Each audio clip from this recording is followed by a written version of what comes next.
Currently in Lagos. Thank you. Laulu, well, Lagos, where in Lagos? Lagos has like 200 cities. MM. Thank you. Lucky, thank you. All right, Laulu.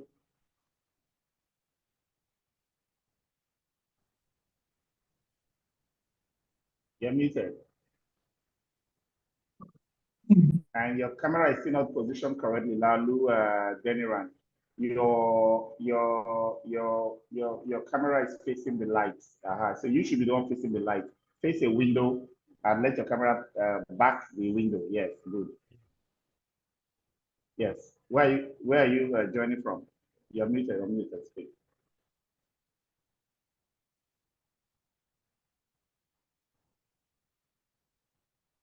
Laulu, are you there?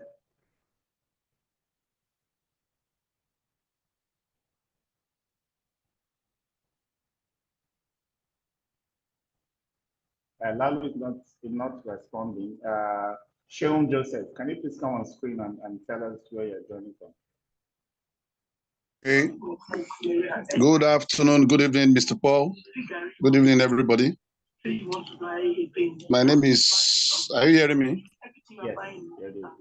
Yes, my name is Seun Oguntoye Joseph, Facility Manager, AT&D Courts, ATO Architects. I'm in Lekki, Lagos. Thank you. From Alfred.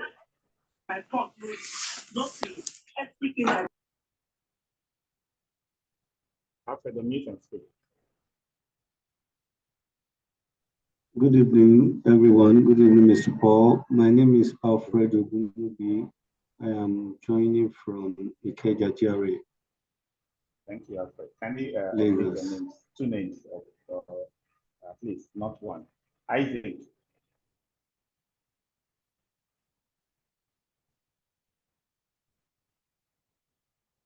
Good evening, everyone. I am Isaac Olaremoye, calling from Akoka, Lagos. Thank you. Thank you. Solomon. Good evening, everyone.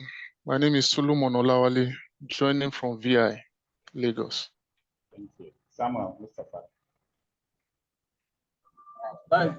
Good evening, everyone. My name is Mustafa Samuel Oluwaseun. I'm calling from Lagos. Currently now. So thank you so much. Damilola.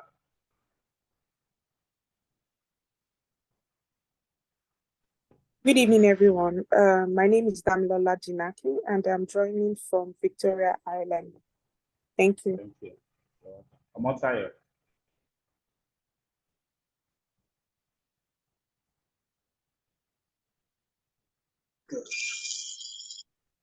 Good evening, everyone. Good evening, everyone. My name is Alabi Ahmed Tayo from Victoria Island, Lagos. Thank you. Femi Oyeleke. Yes. Good evening, sir. Good evening, ma. Femi Oyeleke from Ikoyi, Lagos. Thank you. Ifama. Good evening, everyone. My name is Wadike Ifama Tochukwu, joining from VI Lagos. Thank you. Ajayi Paul.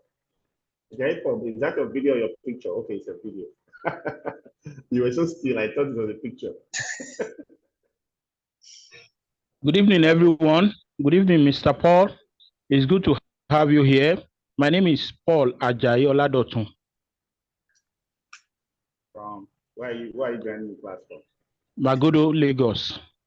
Thank you so much. Ifeoluwa Churton.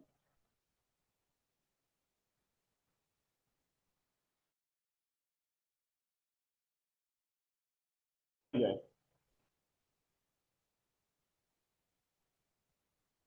Ifeoluwa's image is frozen. Kimi Rabo, go ahead.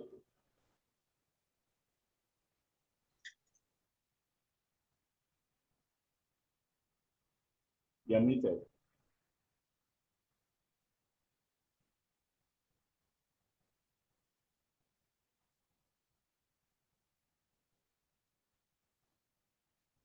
The audio is still not coming through, even though you are unmuted. So check your headset Disconnect the headset and see if you can speak to the guy directly. That could be a problem. Adeleke, Shay, have you said where you're calling me, joining from? Adeleke, Shay. Yeah, good evening, everyone.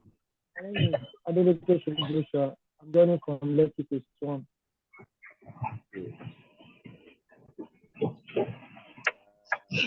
Okay, I think that does it for. Wait a minute. Esther, your video is off. I would have asked you where you're joining from. Balarabe, Prince Osas, Edozi Ojakose, Malayo, Victoria. Do you guys want to speak? Put on your video. Kolawole, Adetola, Philip Obarewo. All right, Prince is up. Prince, go ahead. Good morning. Good afternoon. My name is Prince. I'm calling from Anthony. Stop talking to me for thank you.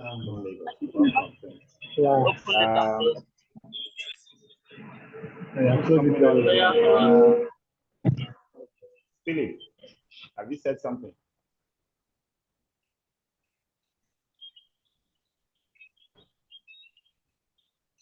Okay. Esther, are you able to speak? Yes, I can speak. My phone camera front camera is bad, so I can't. But I'm trying to connect to my laptop. I'm having issues connecting. Okay, I'll give that a second again today. You're calling from where in Lagos? I know you're in Lagos. I'm calling from Mushin, Lagos. Thank you. Welcome. Thank you, sir. Philip. Yeah. Good evening, all. My name is Philip. I'm calling from Ikoyi, Lagos, Nigeria. All right. So I take it that Balarabe, Anyanwu, George, Kayode Soso, Kayode Akinwale, and those are the don't want to say hello to the class today. Let's give that exception the next class. I'll go straight to the lesson for today. Before I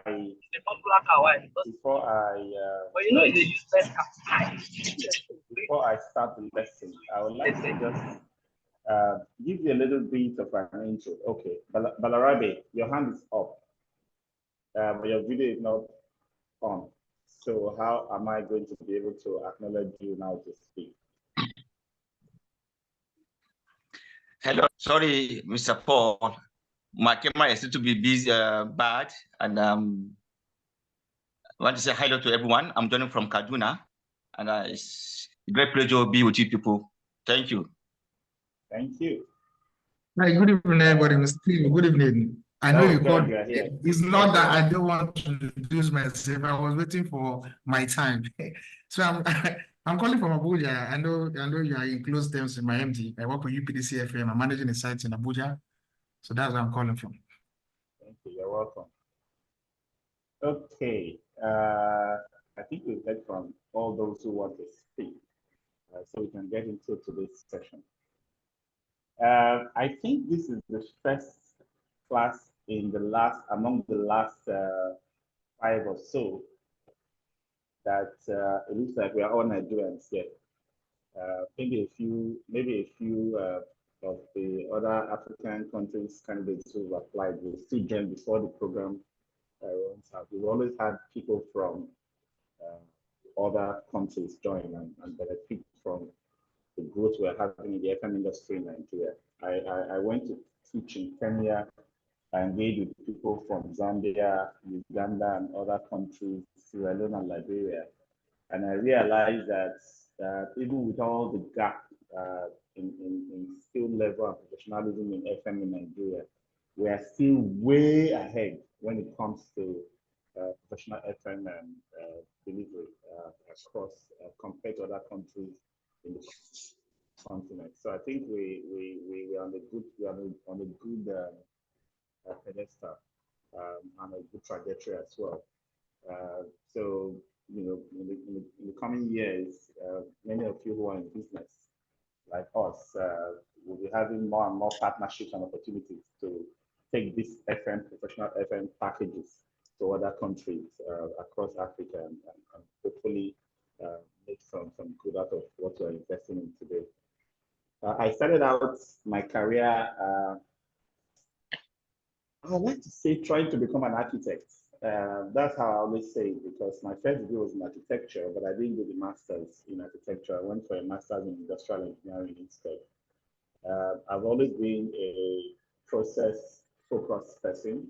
I've always been interested in driving efficiencies, driving continuous improvements, and making things work. I have a mind that works in a structured way. So inefficiencies and bottlenecks tends to worry me. You know, I'm not a perfectionist, but I don't just like something that you see is going to break, allowed to break, because you didn't have a system for preventing it from breaking, you know, something like that. So industrial engineering actually drove, you know, that sense of actualization of my lifelong determination to continue to work for process improvements. But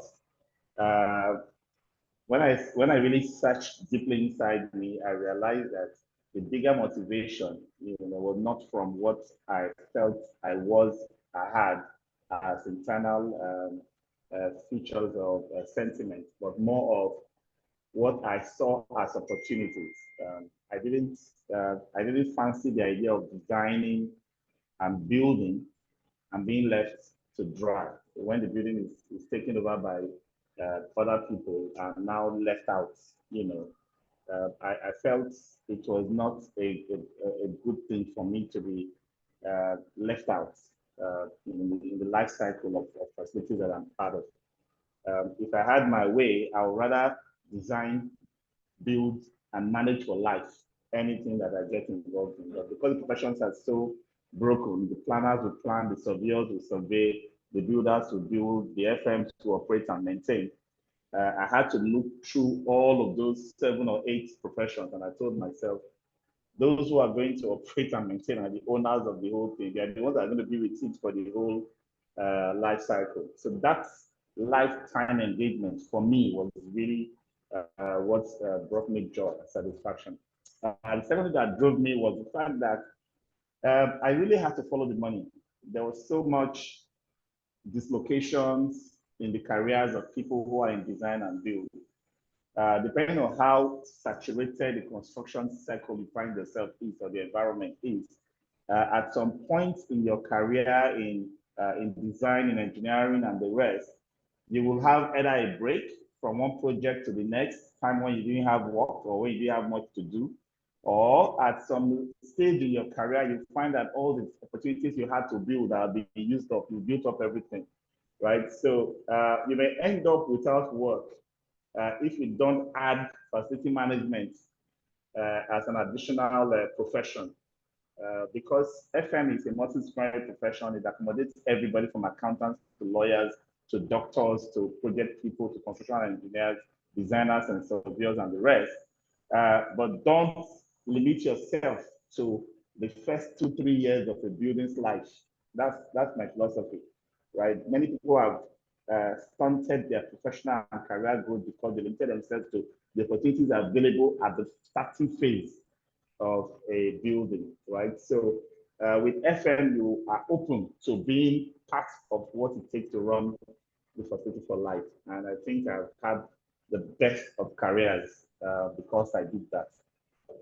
My career also has taken me through what I call the sides of the in the built environment. And those 2 sides, I define them as demand of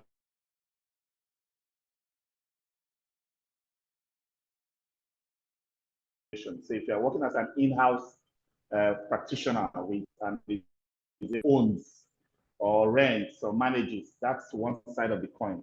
You could also be working for an organization that provides services, whether integrated services for management or provides single package services like cleaning, security, any of those kind of services to the demand organization. I have been able to find myself on 2 sides of this divide. I've worked as an in-house budget owner, resource organizer, strategies, internal service specification, service owner, and all that. And then I have worked at every level in the FM companies, where everything from going to find the contracts, convincing the client to give us the contract, developing the SLAs and specifications to serve the clients, and providing all of the services and getting feedback on performance and all that from the clients, and also chasing payments. If you manage estate before, this is part of it, right? Being able to get paid for what you have done is a skill in itself, right? So this has given me a balanced view of the built environment, right? So I can sit down with anybody, no matter what you studied, no matter what your experience in life is, you will be able to hear a bit from my 24, 25 years of experience going through all of this in terms of exposure to all sides of the equation.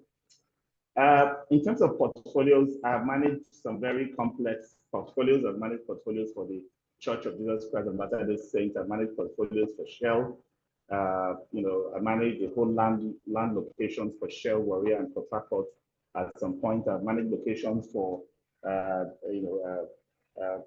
telecoms company network, Nokia Solutions and Networks across the sub-Saharan Africa, covering 13 countries. I've managed portfolios for Schlumberger. I've managed portfolios for Halliburton. And I've done a presentation of my FM company that I worked for them, presenting them in setting up subsidiaries and managing those subsidiaries in other African countries. So that's the kind of depth, that my experience has brought me. But then, what qualifies me to teach? Sometimes you can be very experienced, but not able to pass that knowledge. Even if you have a passion for sharing knowledge, you may not have the qualification, what it takes to do what we are doing today. So when I came into facility management, I took out all of the certifications that were available. So first of all, I chased the facility management professional from IFMA. I got that. I went on to get a sustainability facility professional from IFMA, SFP. I got that. I went on to get a certified facility manager, CFM. I got that. And then I did not stop there. I went on to go back and start the whole process of becoming an instructor. So today I can teach the facility management essentials for IFMA. I can teach the FMP, the SFP, the CFM, and the FM learning system. Very few of us globally. I don't think we're up to 30 in the world that has this, span or breadth of licenses to teach so many international courses. And those are courses that are strongly regulated and certified by the IFMA, not certified by us, right? And then when you come to a class like this, and we are talking through the content that we have developed locally, we are also bringing that international depth, that exposure to teaching international programs. The program I go to teach in Kenya, the one I'll be going to Saudi Arabia to teach in a couple of weeks, in Dubai and other countries, are all international programs. And when you have to be in class to basically just hear my experience and talk through these topics, I expect that you will get a lot from being part of this program. And then, please do not take your class sessions for granted. Like I said the last class, somebody said, I don't want to be in virtual because I will not concentrate. You actually need a lot of discipline to participate in a virtual program and get the best out of it. That's why I insist that you are on the desk, you have your notebook, right, like that, and a biro, okay, beside you, okay? And as you are listening, you are not only taking notes, you are writing down questions. If you go through a 1 hour lesson and you don't have a question, there's a problem. Let it be that you wrote down a question, and while the lesson was going on, that question got resolved, but not that you never wrote down a question. Let that be forbidden. Let that not happen to any of us, that you listened for a whole hour and you could not write down one question. I can assure you, you'd have wasted that 1 hour. Now, let's just quickly talk about the rigor of this program. Every time you finish a class, by 7 p.m., you have finished this evening's class. You will need to go straight into your assignments, your assessments that is on this class. 10 questions, theory questions. You need to write them out into a Word document. The answers are in the material. So you read through the material, you heard and watched me speak already on the topic, you answer them. Being in class and being attentive and being able to write down notes and write down questions has given you 1 point of attention and retention, right? The second point is being able to do that assessment immediately, not tomorrow, not next tomorrow, today, this night, right? If you're able to do it, what that does is that the whole learning of this evening shuffles in, it stays in. And if between today and the next class, you are able to now watch the video that is on the portal or look into the next class material, prepare yourself for the next class, you would have made very advanced progress. So imbibing it, it's so important to me that you actually imbibe what we're talking about in this session, not just listen. Don't just listen. It's not just about passing the exam at the end of the day. We want you to be able to immediately get to work, because there's a way you will do things tomorrow that will be affected by the things you hear today, by the notes you took today. There are certain decisions. There are certain people you will go and apologize to tomorrow because of the way you have behaved in the past that you now know better. There are certain things you are going to tell your mates, your colleague who you've probably had an argument about a subject. You're going back to him and saying, you know what, I know better now. I'm sorry I was of this opinion before. It's been clear to me now, right? So please, let's go on. There's so many things that are going to start happening immediately. If you cannot get into work the next day with something that is valuable for what you have gotten from this session today, then there will be a problem. And that problem is you're basically losing money. That's the truth. You're basically losing money. You're losing money in the fact that you're paying for this session and you're not applying it, you're not following the procedures we've laid down, you're not getting the best out of it. That money is going. Okay, so it's in your best interest. Again, it's also for our own reputation. We put in so much rigor into this program because of one thing. When we issue a certificate in Max-Migold, we stick our necks on that certificate. We go with everything to support the fact that we've done everything to make sure that you are good. That's what the certificate says, and you can defend it. And so because of that, we don't bend any of the rules. We don't manufacture them. If you submit and you submit on time, you submit late, you didn't do your exam, you had a small cutoff, whatever it is the way it is, it's sent to you, and we don't have any adjustment. So let's take this seriously, because it's going to have a lot of implications into the careers that we are building and into the profession that we are trying to create for the FM industry in Nigeria. Okay, so that being said, I'm going to go straight into FM Foundation. In this session, what I'll just basically say as part of the class rules is make your notes, ask your questions when we open up the class for questions and answers at the end. Please don't unmute. Stay muted while the presentation is ongoing. You can type in some questions into the chat box. If you don't have your notes and you think you might forget, you might put it in there. I'll refer to those during the conversation period as well. When the session starts, if you want to save your data, you want to put on your video, it's fine. But as soon as I stop talking and say question and answer time, you need to come back on screen and show me that you've not gone to sleep and you've not wrapped in some kind of duvet. Okay. So apart from that, when your video is on, you can have a drink beside you, a cup of coffee or something, but no eating. Please be dressed decently, no bed chest when your video is on, and try to not put on your video when you are in a crowded place. If you are in a classroom environment, office setting, then you are entitled or allowed to put on your video. We don't want to,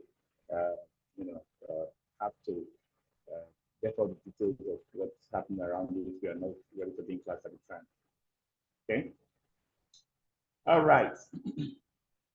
For this session, you'll be able to explain FM, what FM is, soft and hard services, the building life cycle, the elements of facility management, the key elements, we'll talk about them.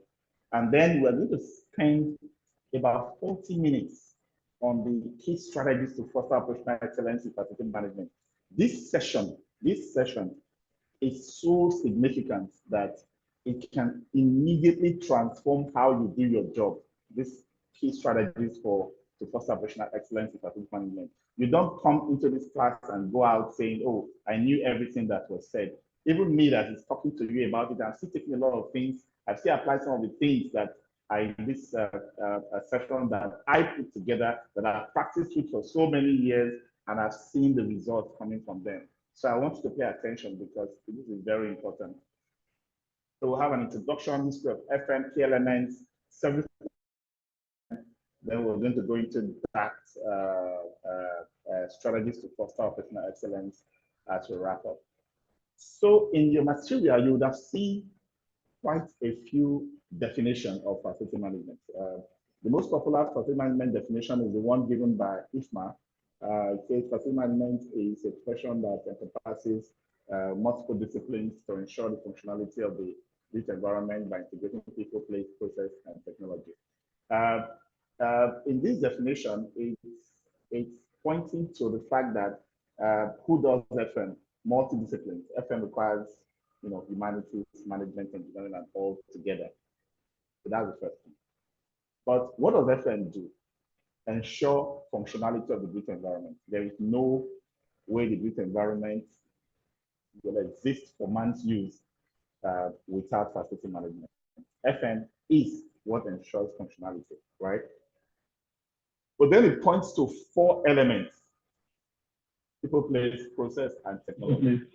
And you will find that in the globally recognized or accepted definition as defined in ISO 41011, 2017,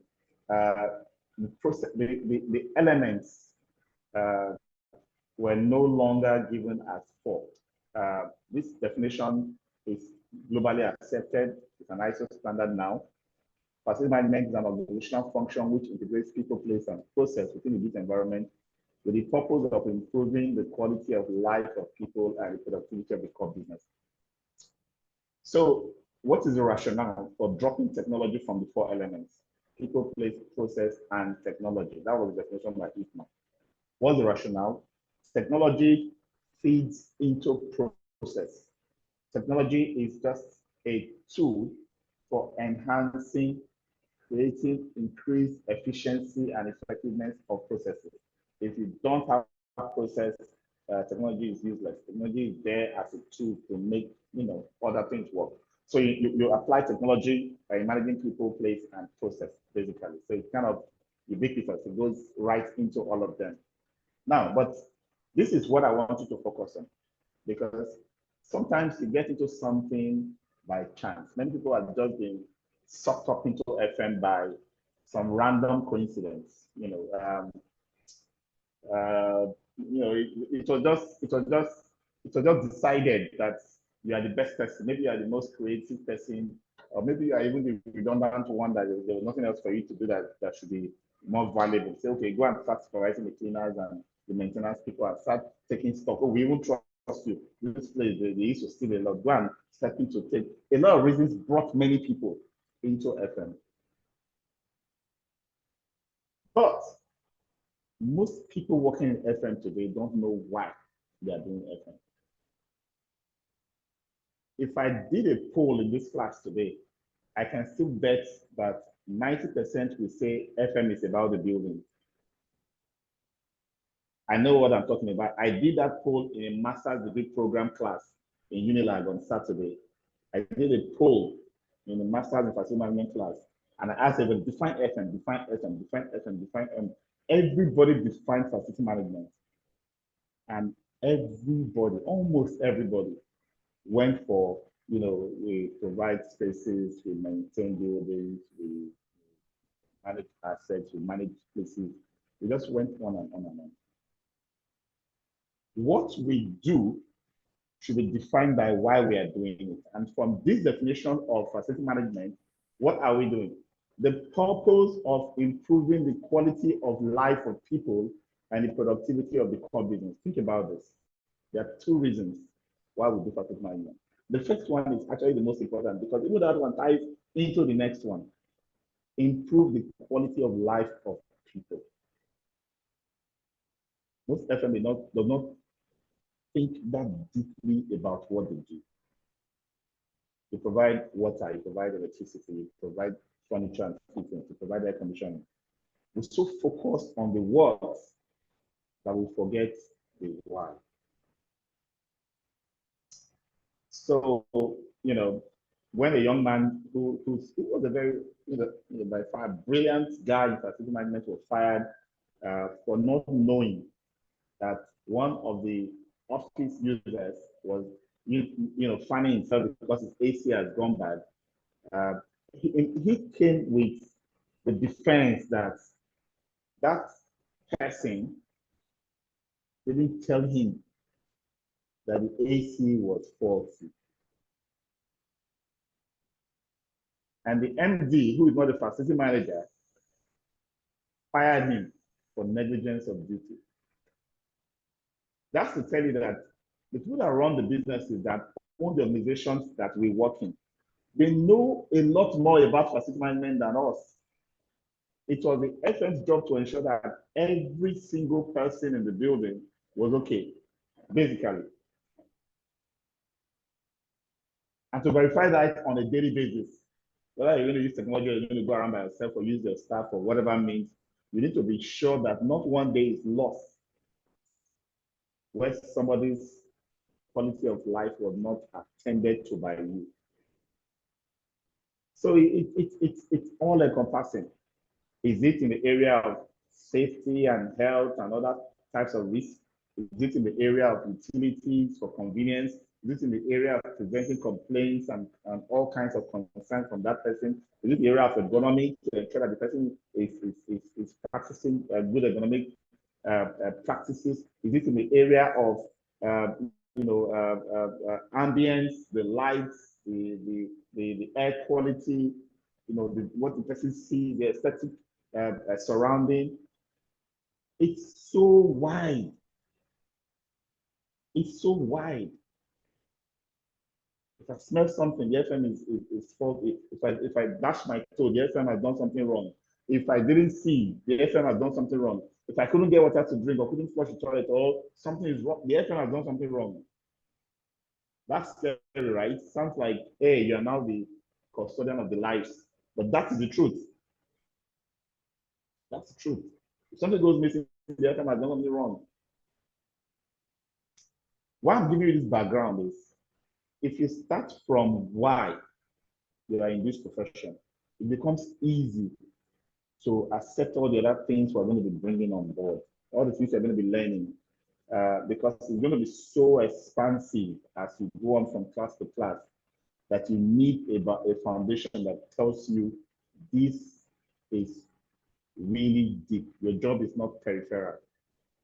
And then move on to the next objective, the next purpose, the productivity of the core business. Every organization that you support are set up for certain strategic objectives and goals. The people they bring on board are supposed to ensure the achievement or accomplishment of those strategies and goals. The FM's job is to ensure that the people are well cared for and they are able to provide that productivity for the core business.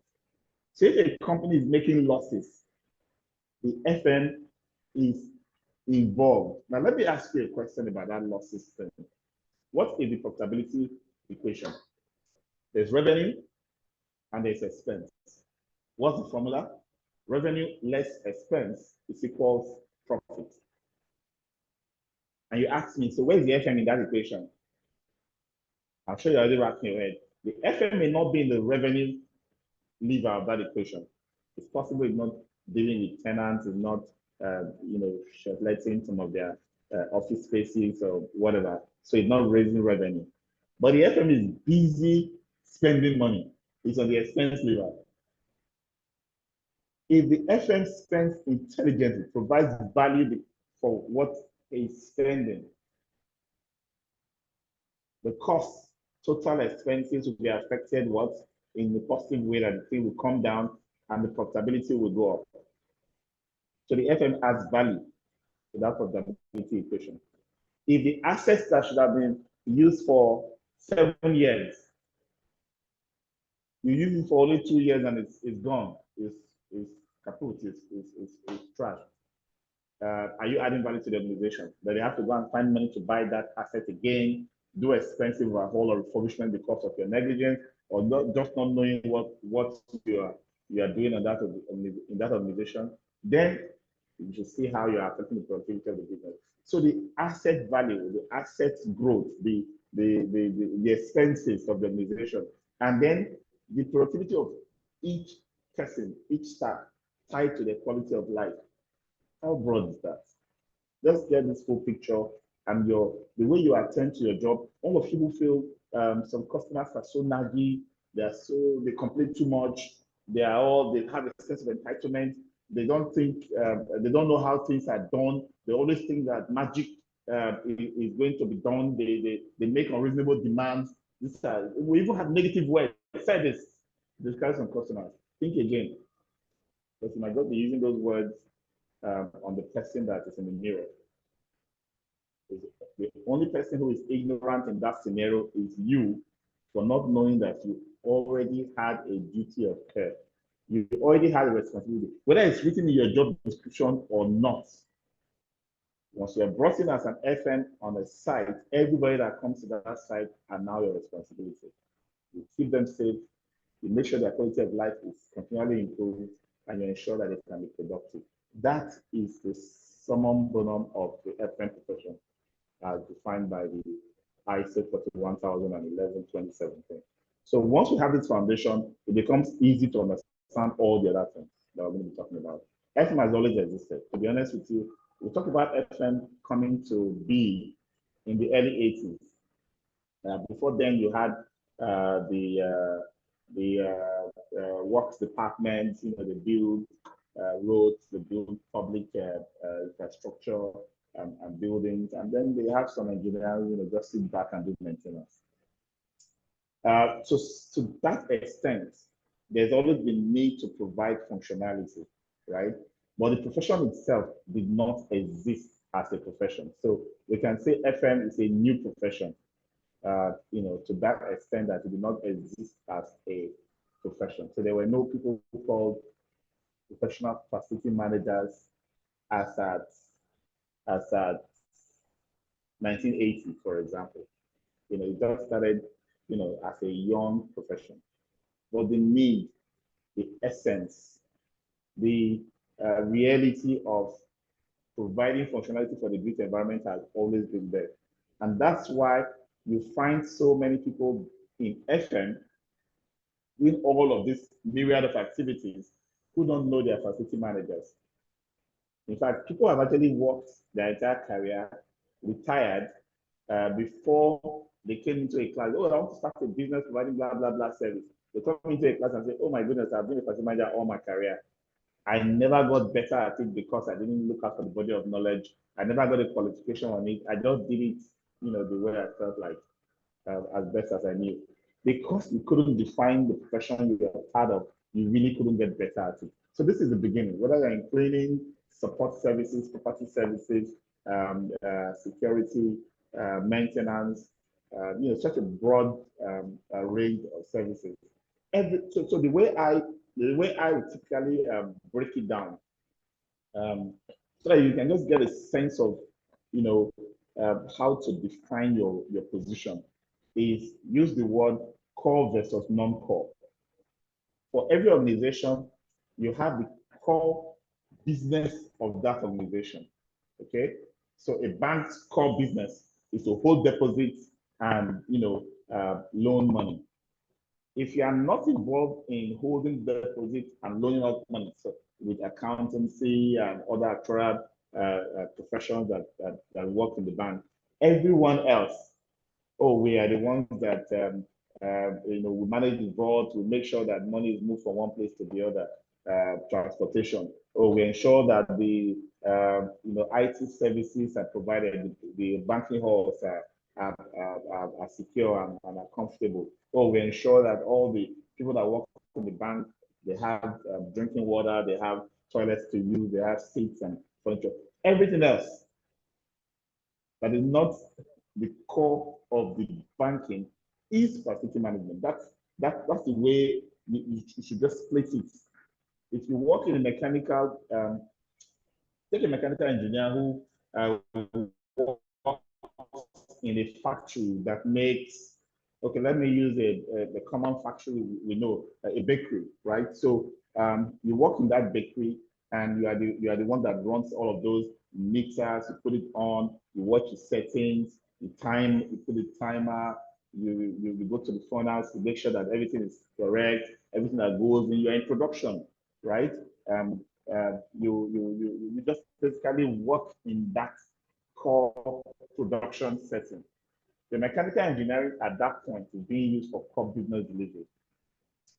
If in another organization or even in the same organization, you get another assignment to be the one responsible for ensuring that water is supplied to that production environment, security is on guard, electricity is provided, the place is lighted, the right temperatures are provided, the gardens are maintained, the generator is always serviced and working.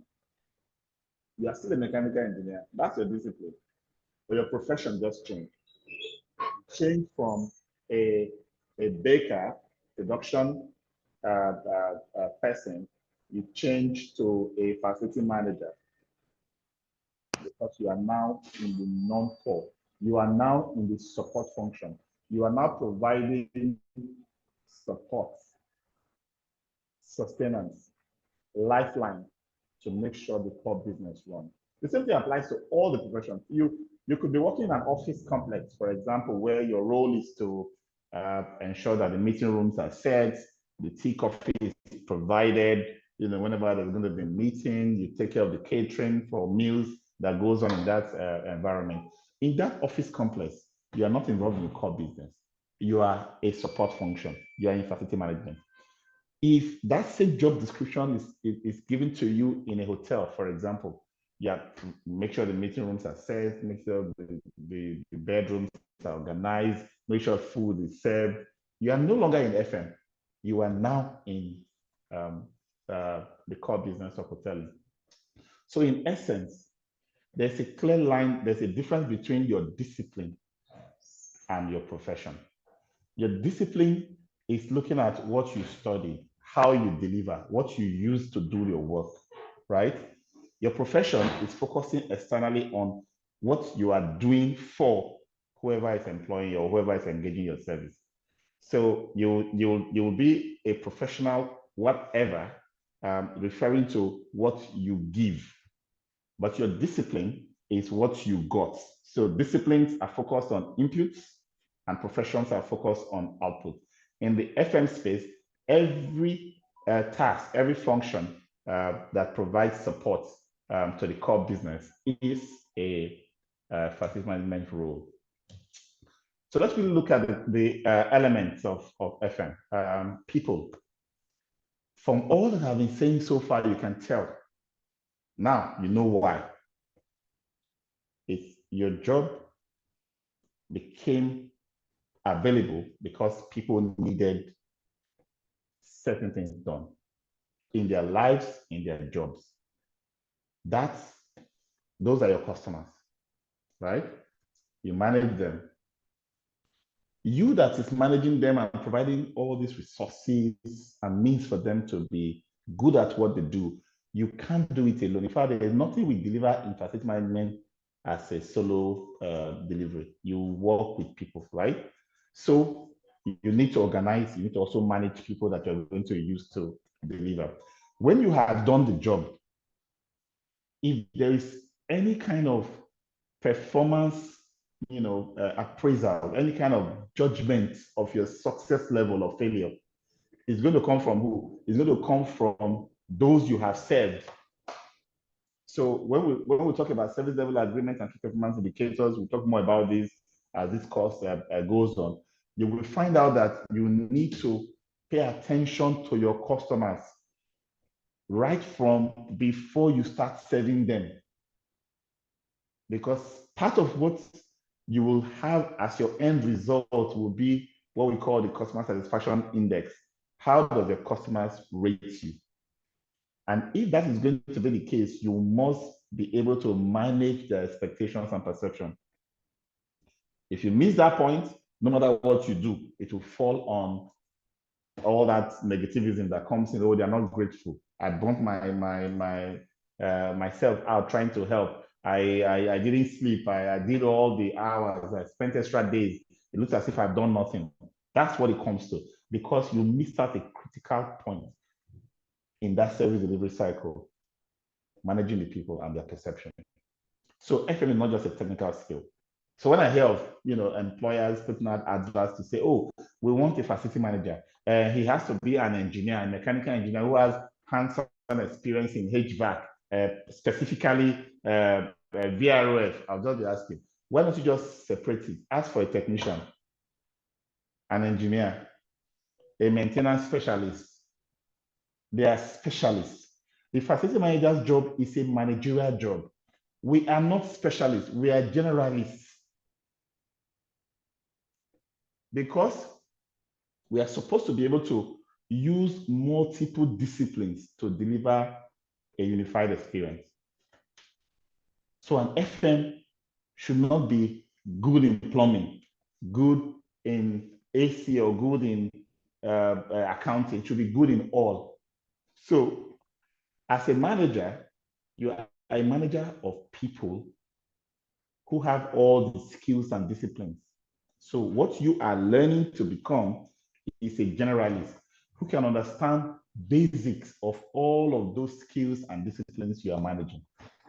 Because that's the only way you can specify work for them. That's the only way you can supervise the work when they are done, work they are doing. That's the only way you can manage their performance appraisals and say you've done well, you've not done well. That's the only way you can account for the things you are putting money into, because you have that generalist overview. That's what a master does. A master has a view of what's happening, right? And so he knows enough to be able to catch any infraction going on under him. Okay, so FM is not that specialist profession. It's a managerial and generalist in focus because of all the skills you're going to put together. Of course, the place is almost overlabored. People already associate the competencies in FM, the areas of focus of FM. You will find finance itself is just one out of about 20 or 30 if you break down what we do as FM.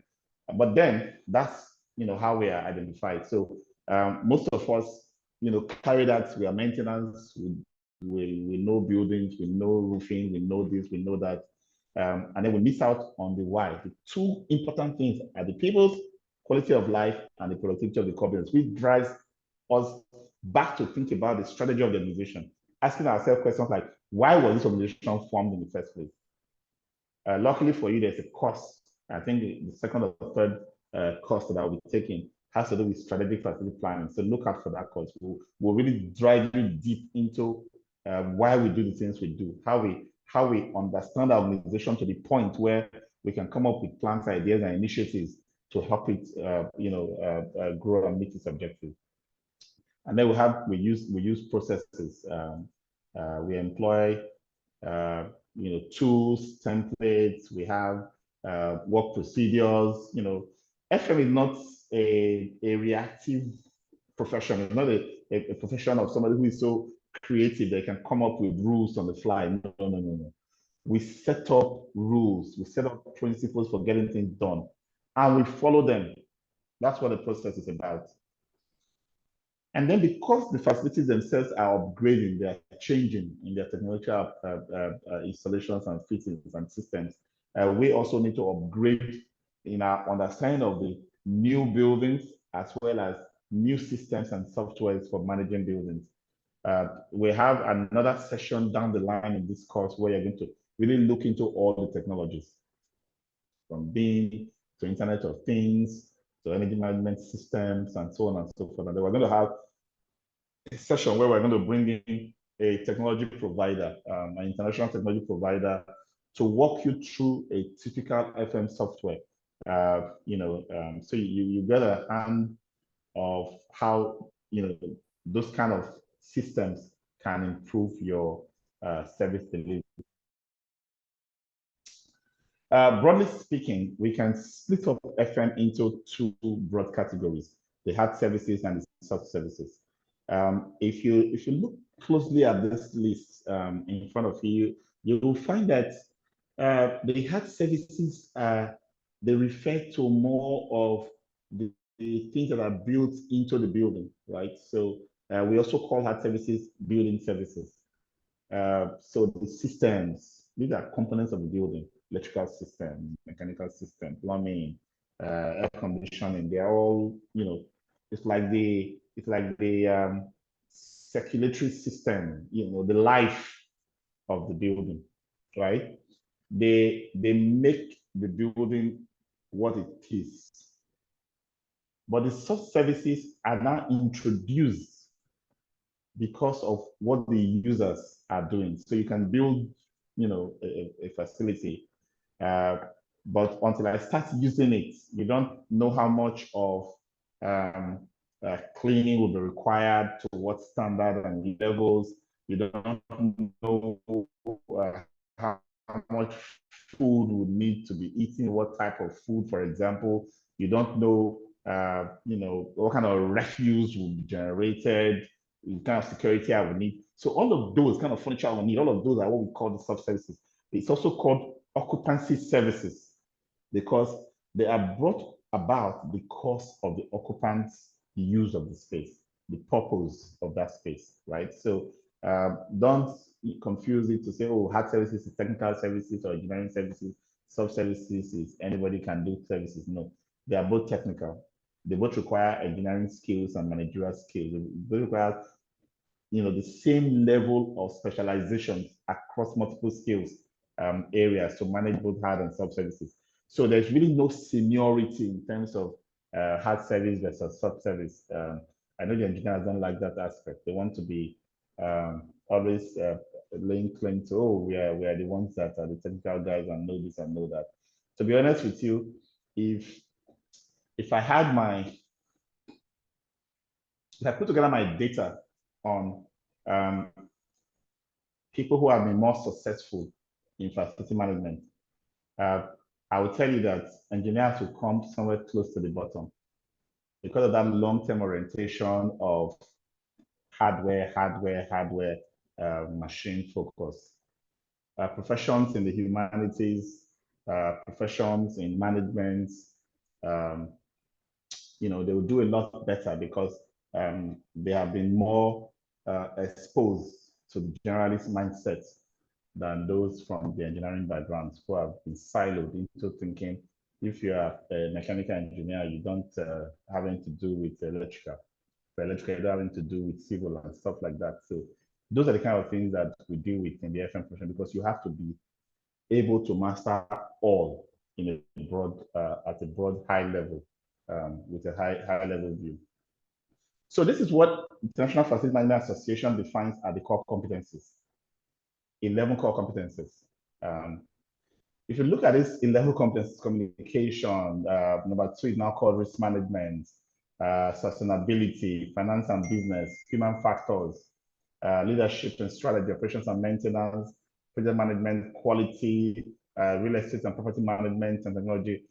You will see that maintenance, which is focused on the building and the equipment that are fitted into the building, comes up at number 7 as one of 2 components of that aspect. So if I were to, break this up and say, where does this stand? How big is maintenance on its own? you'll find that it's lost in there, right? Communication, leadership, human factors, quality, real estate and property, technology, and so many other ones. They tend to stand on their own as competencies you need to acquire as facility managers. The other thing you will see here is that's competence number 8, project management. I've heard people say, I'm a project manager. I said, you have the skill or discipline or competence of project management. What is your profession? Your profession is what you do with the competence. Project management is a competence that every professional should have. An event planner cannot be successful without project management. An accountant cannot be successful without project management. An IT software developer cannot be successful without project management. A facility manager cannot. The construction project manager cannot without project management. So we all need project management discipline, competence, skill. Don't go telling people that I'm a professional project manager, because there's nothing like that. You are having an illusion. In fact, you are lost professionally. That's what it means. Because if I was looking for a project manager for software development, and you tell me you're a project manager, and I ask you what experience or what domain you come from, oh, I was part of building the whatever national stadium construction project. Okay, sorry, that's not what I'm looking for, right? So you can just be a project manager and you'll be wandering as a project manager because you don't have a domain of profession that somebody can apply in taking you on. Okay, so don't get lost in that. Those competencies are, that's why it's so broad range that you need to pick them up and then develop yourself along those competencies. So you're coming in now, you're taking this FM diploma, you want to become credentialed in facility management, and you're seeing those 11 competencies. My encouragement for you would be learn and then take courses and training in each of these competencies and become good in them, because they will help you be good in what you are doing as a facility manager. Okay, so how does the building go through the cycle? You plan it, you construct, operate, you dispose, and develop. So that's basically focus of FM. What's been happening that we're trying to change now is the facility goes to that point where construction is over, and just at that point where somebody needs to clean the place, handle the keys, lock and open the place, the FM is found and brought in. That needs to change, and needs to change quickly, because the FM is supposed to be part of the entire cycle. We have a whole course, design build commissioning, where we're going to be looking into what actually has gone wrong and what it should be. What should FMs try to grow in? What should they become better at to be able to contribute at every level? Because if you can't contribute at the other aspects of the life cycle, if you are put on the table, you'll be useless on the table, right? So you need to begin to ask yourself, what are the things I've been complaining about when construction is handed over to me? What are the issues I have to deal with? And then use that to build back solutions that helps you, that makes you useful when those decisions are going to be taken. So that if you are there and you say, oh, I think this can be a problem later, this is what I think can solve it, it becomes a useful reason for you being there. All right, I'm going to take a 5-minute break. Maybe not up to 5, but I usually take a break in this process. So let's take a stretching break and be right back. Okay. I need somebody to please put it on the chat that we're on the break, because some people will start wondering why they're not hearing anything again, since I've been the one talking in the class so far. So put it in the chat that we're on break for 5 minutes and be right back.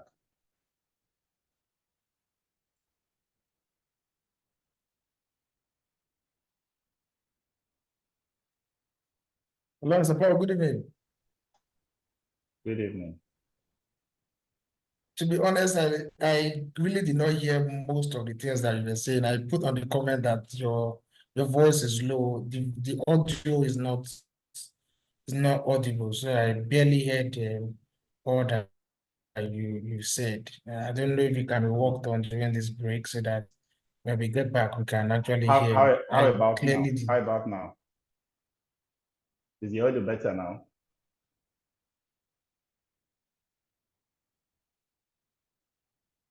Hello. Yeah, you are very, very audible, sir. I don't know, maybe it's from the I think you're audible enough. Or very maybe, audible. yeah, maybe you should check your device you're listening from.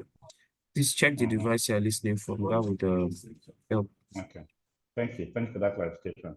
All right. See you at the other side of the break. not yet bulk of the things that you said. All of them. Thank you. We will have a session in the quality management class where we'll spend time on the SLA. We also have some discussion around the service level agreements during the procurement class that we're going to have. But let me just give you a little bit of an introduction. We say the service level agreement is a contract between service provider, whether internal or external, and the end user. The key thing about service level agreement is whoever receives a service and whoever provides a service must be in agreement for the expectations of the user, performance, of the provider. That is documented in the service level agreement, no matter the kind of service. Now, what we find is that the facility manager, who is a service provider to his internal people, may be able to remember to spend time developing service level agreements with vendors, right? They negotiate, they discuss the service specifications, they bring quotes and proposals, they agree on all of those things between the FM and the vendors. And that is the beginning of our problems.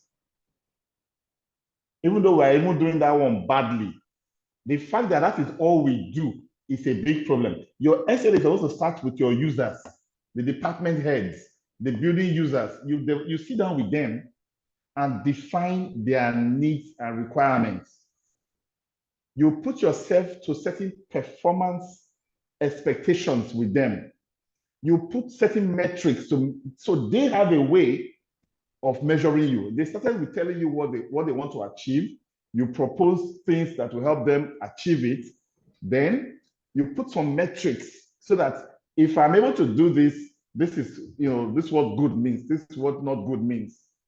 Between you, the FM, internally, and your building users and departments and the management, everybody that you work for. Now, by the time you get to the vendors whom you are going to use to do the job, they're going to work for you. There is a Bible already written between you and your internal users. You already have your service level agreement. This is the ultimate document that defines what I am going to be negotiating with. If a vendor says, oh, I can't work at night, oh, it's only daytime I can work, and your customer has already said, we don't want any noise where we are working. We want our job to be no noise.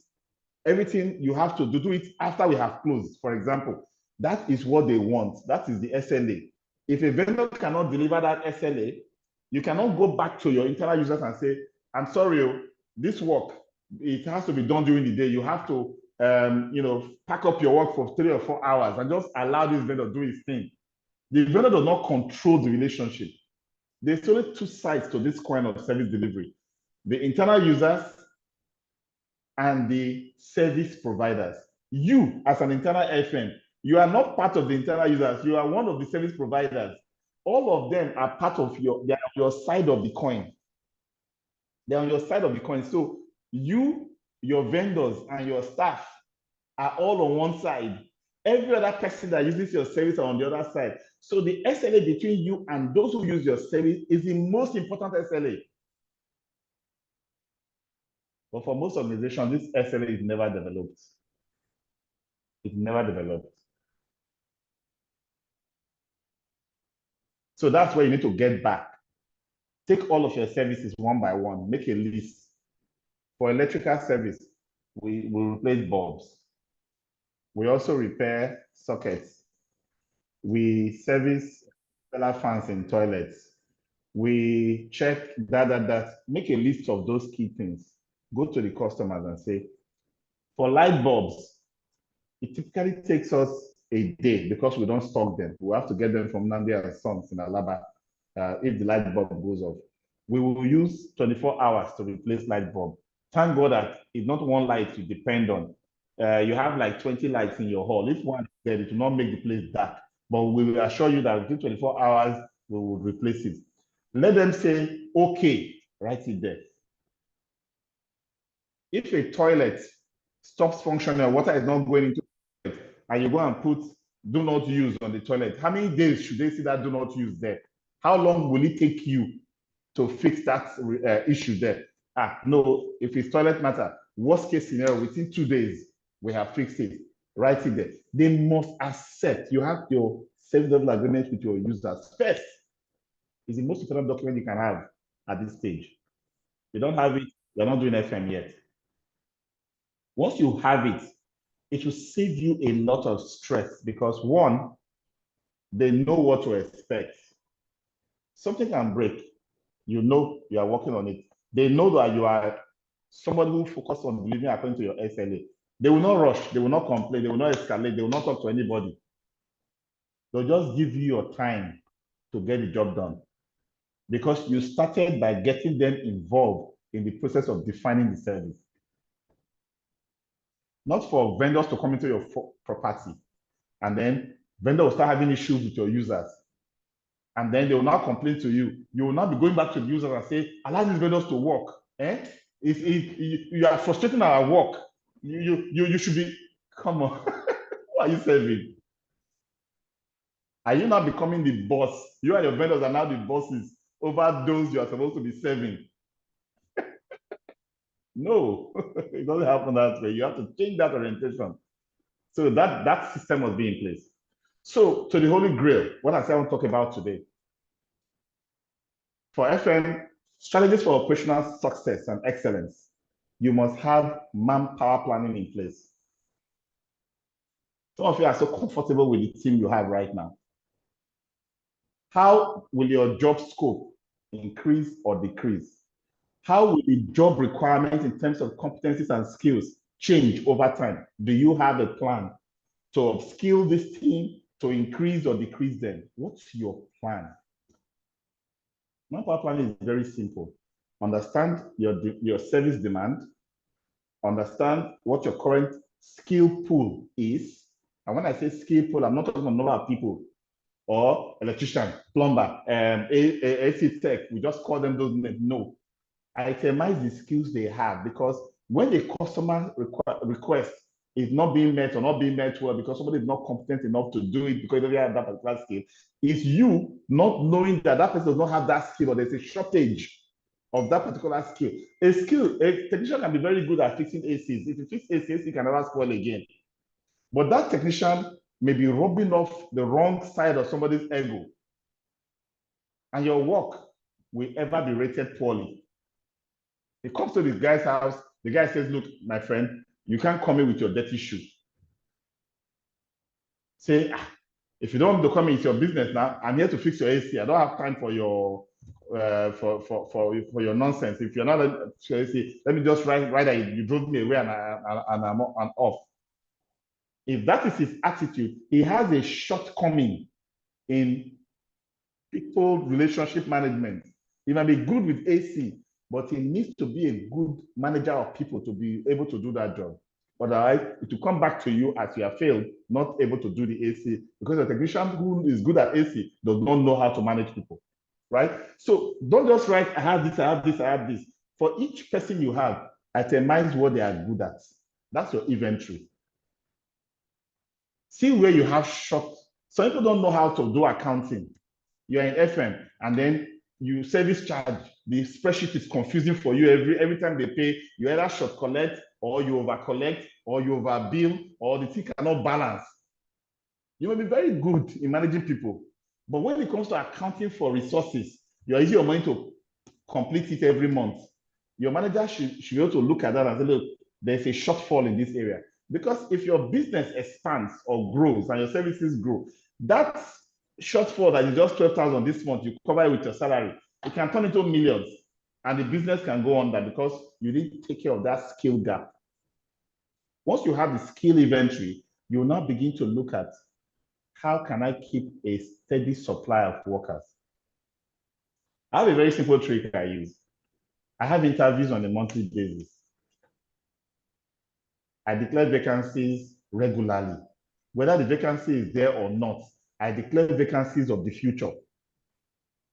I advertise, I interview consistently. You know what? I need to have people on the pool. If I win a contract today and they say, Paul, please, we need 100 people in these positions on this contract, I will tell my client, give me 30 days. 30 days. Why am I asking for 30 days? Because there are many of them who I'm going to call up and know where you are working, know how much you are earning, I know how satisfied you are with that job. I know you need something else. It's an opportunity for you. Can you give notice and resume there? I know where they are. You know what? I have talked to everyone. It becomes easy to get your job done. I never have to go down and start scrubbing to because people have left. Who is that? Please, can you mute yourself? That's how it Please goes. mute Because yourself. you have been having a continuous stream. Manpower planning is one of your biggest strategies. I say based on this. Strategy number 2, you must know your customers. Sorry, Mr. Aruba. This customer is different. He's always doing things on his own way. Everybody else are complying. It's just this one that is my problem. You are the one that have the problem. Because to be honest with you, every individual you are managing are different. You must know them one by one differently. And you must have a customized approach to each one. There are some people that once you send them message on WhatsApp, pam, pam, pam, pam, they responded. Send them an email, pam, they responded. You don't even need to call them. Some you will send in the group, send them their own. You will call them, they will not pick. You will have to go to their door by yourself. The same message they not acknowledge for a whole month. If you don't show up, they will not answer you. If you like, blame them for not answering you. You are the one at fault because if you don't get your job done, you have failed. No matter the cause or the reasons you have built as the reason why it did not work. It did not work because you failed. So when you start saying, oh, this customer is different, oh, these ones are good, this one is bad, you are the one that is bad. That's the truth. Many of us have to face the reality that managing humans will require us understanding a variety of features. What do they like? How do they like to be communicated to? What are the attributes, service quality attributes they like? What are the things I do that ticks them off? You know, sometimes, even the way I talk, some people just sit and say, this guy is arrogant. It doesn't like me again. If I don't realize it on time and say, if that's what I mean, that means this guy they beef still for this matter.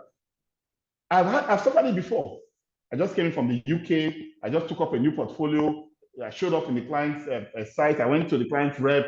You know, I said, let's plan how we're going to be having weekly engagements, the reports I'll be sending to you on a regular basis, you know, the kind of planning sessions I should be having with you. She looked at me and said, what is wrong with you? You think this is place where you just want to put processes and structure all over the place anyhow? What do you think you even know, Seth? Because you came from UK, Abby? I thought it was a joke. A time came when I will send an email and I will get a notification that the message was deleted without reading.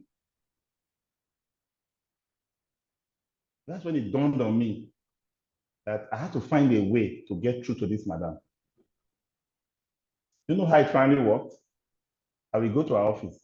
I will sit down. Secretary will tell madam that Mr. Paul is here. Okay. If my sitting down does not last long enough, she won't attend to me. Typically around 1 hour regularly before show. I now realize that I have to humble myself and go and spend that 1 hour. I have to schedule it. Go and sit down there. Wait for madam to see me. Many people may not think that that's a good idea, but that was the only way I could get my job done. There's no way the company was going to pay us 50, 60 million for every month's bills without her signature on it. She could just decide to go on leave. with your invoice on process. They'll say, don't worry, madam will soon come next month. She don't go abroad. But if you have a good relationship, you will see your invoice will process even in advance of the month end. I had a choice. I had to humble myself. There's no time for somebody doesn't like me, therefore that's how it must be. No, you have to know your customers. That one, I cannot overemphasize it. People have people in this floor and that floor and that floor, and somebody will be asking you, how many people are here? What department is that? How old are the people in your facilities? How many men, how many women? You don't have a clue. You have to have all of those information. And sometimes you have to even have certain personal information up to being able to wish them happy birthday on their birthdays, for example. It's a turn on for certain people. It shows that you are not just seeing them as numbers. You are noticing that they are humans. You are acknowledging them. And because of that, they will give you respect in return as you give them that respect. But look at this. What does customers really want? Timely response to requests, proactive approach to problem identification. And some customers are happy when you respond to them when they tell you there's a problem. They'll be like, oh, that guy is good. The moment I told him, like, within 24 hours, they have solved it. In that same building or that same estate, there are those that, as soon as they see the problem, they'll start breaking down. This year has fault again. The FM has not fixed it. They won't tell you. 24 hours, they have still not noticed it. By the third day, they will escalate way to the heavens. And you'll be like, why are they so wicked now? Why don't they come and tell me? No, it's not their job. It's not their job. It takes a lot of work on your part to get them to the point where they will be the one defending your job, calling you to come and see things by themselves. I have managed a lady in a hospital before. That hospital in those days was like the most sensitive facility in the share portfolio. I put a lady in there. Before then, no FM lasted 3 months as FM of that hospital in that campus. No FM. 3 months. In fact, it's either you are transferred or you are relieved of your job. Because if there's a certain escalation that now has to threaten the life of a patient or something because of your negligence or failure, you cannot stay on the job. It's not a matter of transfer. High turnover until I put this lady there. It got to a point where when I'm coming for my own inspection, the matrons and the nurses will be busy calling this my FM. Say, your boss is around now. This thing will be discussing since now. Should have been fixed since yesterday. You've not done it. You're going to enter trouble now. I don't know how I'm going to cover you again. The customer that have always been critical with all FMs, that have always been, boxing FMs for and indicting them for trying to kill people, are now the ones defending this lady. So I got curious. What exactly does she do? I got curious. I really wondered what was going on. And before I had that experience with the matrons and nurses, I already had that experience with the technicians. We use a pool of technicians, community contractors, technicians. Until they do her job, they will not do other people's job. When you give them work orders, they'll go and do her own, that lady's own first, before they do other people's work. So I started wondering. And I expected that they wouldn't like her because she's the one that introduced signing on compressors. When she's issuing out compressors to them to go and install, she'll use permanent marker to sign on it. So that when they are finished installing it, she will use her eyes to see the compressor that she signed on and date and number inside the AC working before she will close the work order. Compressor use in that campus dropped by more than 350. Dropped because almost everything was compressor bad before that signing on compressor. And you must bring the one that you removed back. And then when she's coming to do the inspection, you will carry the one you removed. She will see that the size can fit into the space where you removed it from before she will say that work. So she was really busting their bubbles. Why do they like her? 2 experiences just told me that she was good with people. One, on Monday, she came to work really tired, exhausted. I was like, what's going on? You're really tired. I think you should go home and have a rest. You know what she did? She went with a technician to go and marry in a village close to Cameroon over the weekend. Traveled almost 16 hours by road. I'm like, did you know this person before? He said, no, he's just here, just heard, and everybody was saying, this guy is getting married, this guy is getting married.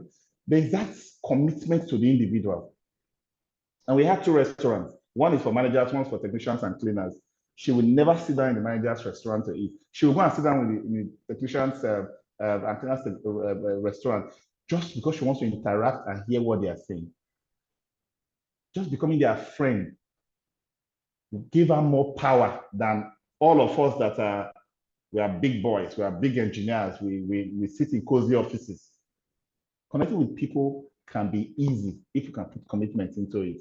And once you connect with them, they will use their mouth to tell you all the secrets of how they are displaying your work by themselves. So they will confess all one by one to you because you've now become their friend.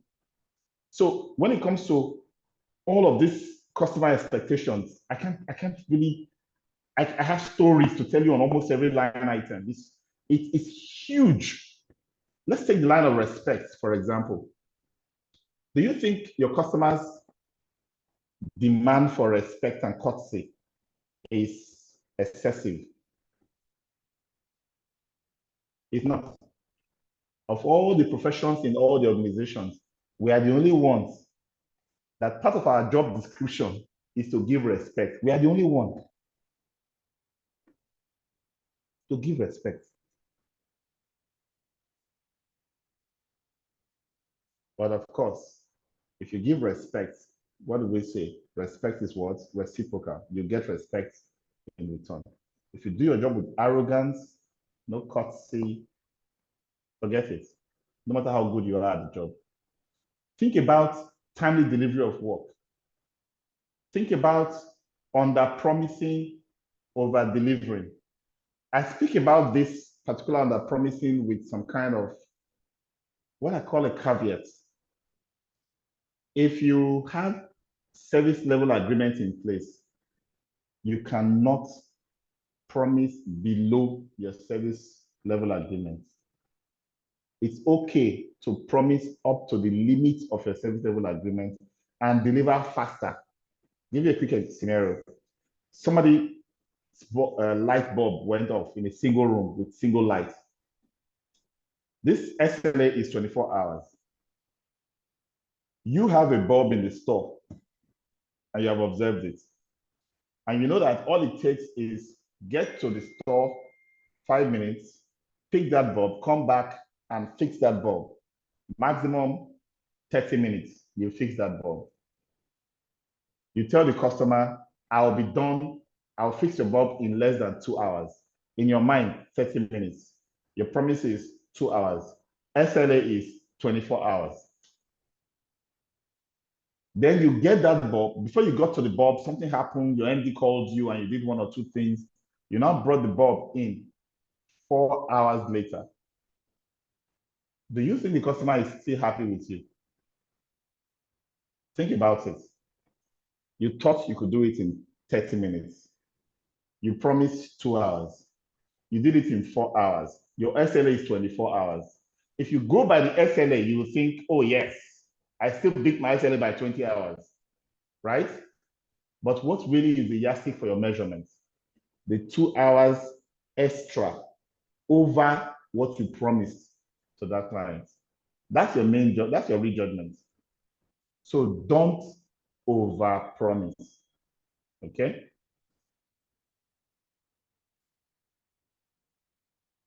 You have to know your facilities. Asset register, condition assessments are tools for you knowing your facility. When I say know your facility, I'm talking about knowing the components, knowing the equipment, what type of things they are there. You know the people, you know what you have in place to serve them. That's what this one is talking about. And you know the kind of contracts you have in place, the scope of those contracts must be fully understood by you as an FM. Have work procedures. Personnel quality. Somebody will just send me a message, oh, Mr. Paul, we are looking for 2 facility managers. I'll say, please, can you send me a role specification? It should tell me the kind of person you are looking for, the salary range, the location, the kind of facility will be managed, the kind of job person will be doing. And people just see this as too much work. If I go ahead and tell them, oh, there are 2 FMs for you, these ones have been trained, they'll come back to me and say, oh, we couldn't pick any of those 2. Can you please send us another one? I don't waste my time like that. The same thing applies to you when you are working with people on the job and you don't know exactly the specification of the person that can do the specification of this kind of job. And then there's a whole, learning cycle for health and safety and all of the other risk-related aspects. The FM job involves a lot of proactivity. Be disciplined and orderly, have plans for virtually everything. You have inspections scheduled. If you spend 8 hours at work, at least 4 hours, 50% of your day should be spent on your feet, up and about, with your notebook, your biro, your phone for taking pictures, and a big smile on your face for interacting with your workers and your building users.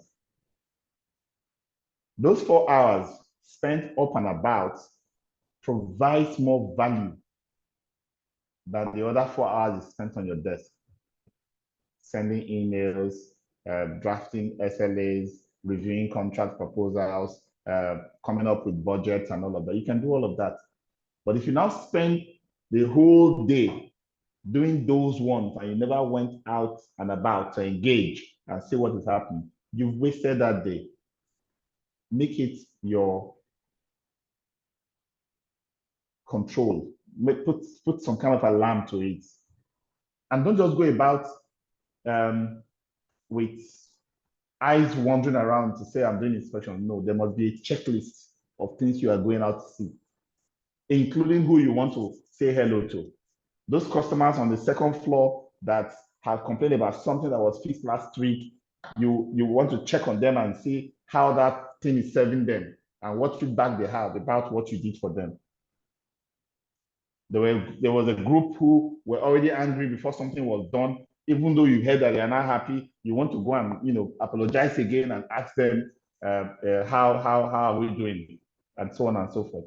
You have the opportunity to make a very positive impression of your profession. Many FMs are in organizations and they are lost in the organization. They don't have value. Nobody knows what they are doing. And as far as they are concerned, they are burning the midnight candle. They are doing everything. They are struggling. They are working hard. They are jumping up and down. And people will still ask them, what's your job in this organization, Seth? What do you even do? Do you contribute at all? They will still ask you that question. Why? Because you've not used a professional approach to the things you are doing. You are not visible. You are not adding value. You are not structured in the way you do things. You're just darting around responding to issues. Proactivity means that you have gotten to a point where things don't come to you anymore. You go and get things observed and done. So let me give you a picture of the levels I have created for how your proactivity can be measured. All right. If you are truly proactive, everything you do on a typical day would have been initiated by you. Your customers will no longer be pushing you to do anything. Management will no longer be pushing you to do anything because you figured everything out well in advance and you are now having a clockwork structure for all the tasks you do. Which means you won't get requests. That's level 1, top-notch FM. At level 2, some requests are still coming. And what are requests? Things you did not pick up. Things that your customers see before you. Those are requests. Those are levels of failures. But if the request to your proactive task is still within 70-30, which we call, give yourself that measure of error, then we say, yes, you are still okay. 30% are things that they pick and notify you of. 70% are things you planned and the things you picked up yourself. Now, if by the time the customer sends a request to you, you don't do it quickly, you do it poorly, or you make it in such a way that the customer has any reason to complain to you, that's level 3. That's the level I call the level of complaint. The customer is still coming to you because customer still has hope that you are redeemable. So they can still come to you and say, that tap you fixed, the thing is dropping water again. Can you tell them to put more glue or something? They will even give you ideas, right? And to make sure it doesn't go bad again. Complaint level still comes to you. But at level 4, the customer no longer sees the need to come to you because every time they have come to you, nothing good has come out of it. They go straight above you. We call that the escalation level. It is a very bad situation to be in. And it's even worse when you are the one telling the customer, please, call my boss directly. They are not answering me. I want to help you, but they are not giving me the resources to help you. Please, call them. You have destroyed your reputation and destroyed your organization because you're not proactive. At the final level, level 5, which I call the level of crisis, the customer has packed both you, your bosses, and your organization to one side. It doesn't have to, in fact, it's now at a point where we call self-help. The socket bonds. The FM may take a month to fix this socket. They always complain they don't have money to fix it. Let me carry my extension so that I can plug it in this office across the hall and take lights into my office. Self-help. Somebody is coming to work, he puts a gallon in his boots, just in case he is pressed, because there may be no water in the toilet. If he is pressed, he goes down to the parking lot, takes the gallon out, and uses it in one of the toilets, because that is a common phenomenon around there, and so on and so forth. At that crisis level, they don't even want to talk to you. They know that you are a failure and everything about your department is a failure. We don't want to be at that level. We have to be proactive to prevent that. As FMs, maintain good documentation and records. Have a good filing plan. When we used to file on boxes and file cabinets, things used to be more organized than now. We have things like computers today that people will take a week to look for. Somebody sends you a template to do a certain task. You finish the thing, you save it as template or send it as template. You receive from 20 workers, all of them send it back as template, not properly named to reflect the time, the subject, or whatever it is. When you are looking for those things, you just be opening and closing and opening and closing, you won't still find it. So let's learn how to document properly, have our asset register, security logs, HSE plan and procedures, all of those activities that show that we are doing the things that we promised. And then emergency planning, the drills we have, the emergency plans we have for our facilities, we also have them documented. And then, this is very important. Pay attention to this particular slide on service disruption. You don't want to be in a situation where there is a disruption, you are trying to go and fix the issue, and everybody starts calling you because they want to know exactly what happened.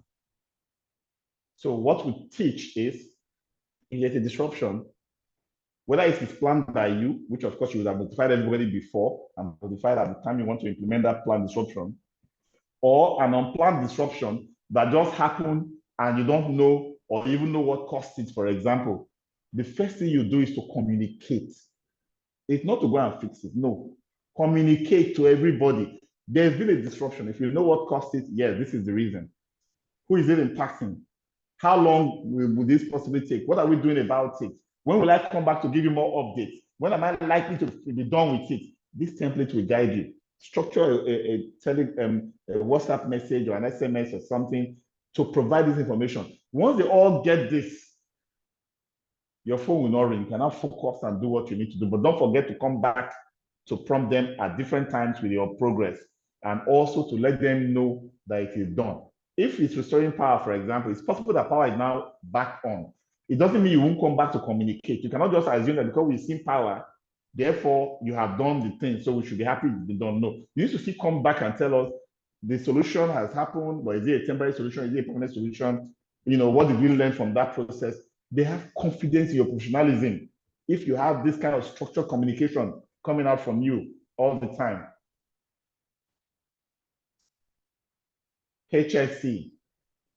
People will tell me, oh, HSC is not FM. HSC is HSC. FM is HSC. When you have HSC officer, if he develops, if he decides what needs to be done, if he picks all those things that he has picked from his audit, it is you that is indicting. It is you that will go and repair your mess. He won't do anyone. The FM job is an inspector's job. You must be up and about. We call this daily management by walking around. Very important. I explained that when I talked about inspections earlier.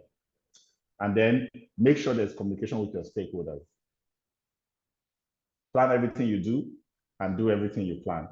Okay? Ensure that you have a set of procedures for doing the common things. You may have technicians all over the place. It's okay, but please spend time with them to document for the key tasks that they perform, 5 to 10 tasks, how it is done, step by step. Document it. It becomes your playbook. Any step you don't like, query it. Anything that's being done over, query it and change it. And then you begin to influence them now because you have heard their procedures. They too now know that you know the procedure for doing things. They will not be doing things anyhow. So that's our lesson. We as professionals must do things professionally. And from just what we have talked about today, there are enough nuggets and enough lessons to get us doing things better for our customers. I would like to hear your questions, share your notes.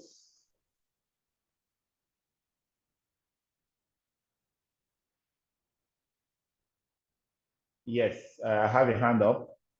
That's Kamal. Please go ahead with the question. Good evening, everybody. Yes, my question is, what method to adopt? Can I ask you a question? You're muted now. Yes. Good evening, everybody. My question is, what method to adopt to be ensured all equipments are working without being informed from customers?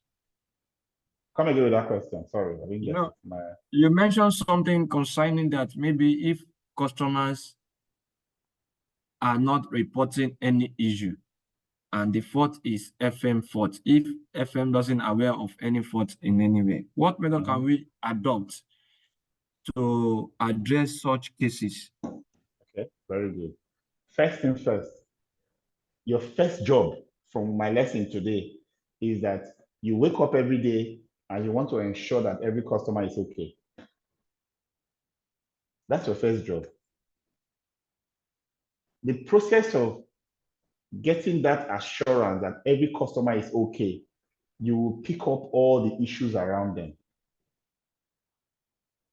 Because your business is not really about the equipment. Your business is superior to the equipment, that the customer is okay, is productive, is got a good quality of life. That is what drives you to know before the customer will have an issue, you don't know long ago, because you are always engaging with the customers. So your inspections, you might remember working around, must be structured. Okay, that's the first thing. Now, another question to my friends who ask me is, I can't have my eyes everywhere. My building is 25 floors. I cannot go all the 25 floors to see everything and so on. It's fine. Put a structure in place. You have cleaners that will clean every floor every day. Put a system in place. Teach them how to do certain basic inspections. If they see a socket that is shaky, tell them this is how to report it.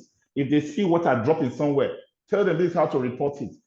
They can become your eyes, security guards, maintenance crews. Set up inspection schedule, not just for you, but for all your maintenance crews, all your cleaners. They should have areas where they must check daily and report back. Okay? Okay, sir. Thank you, Kim.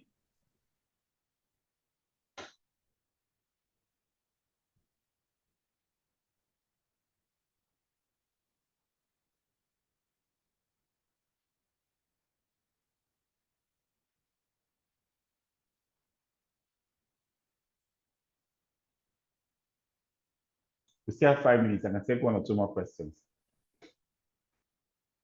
All right, Paul.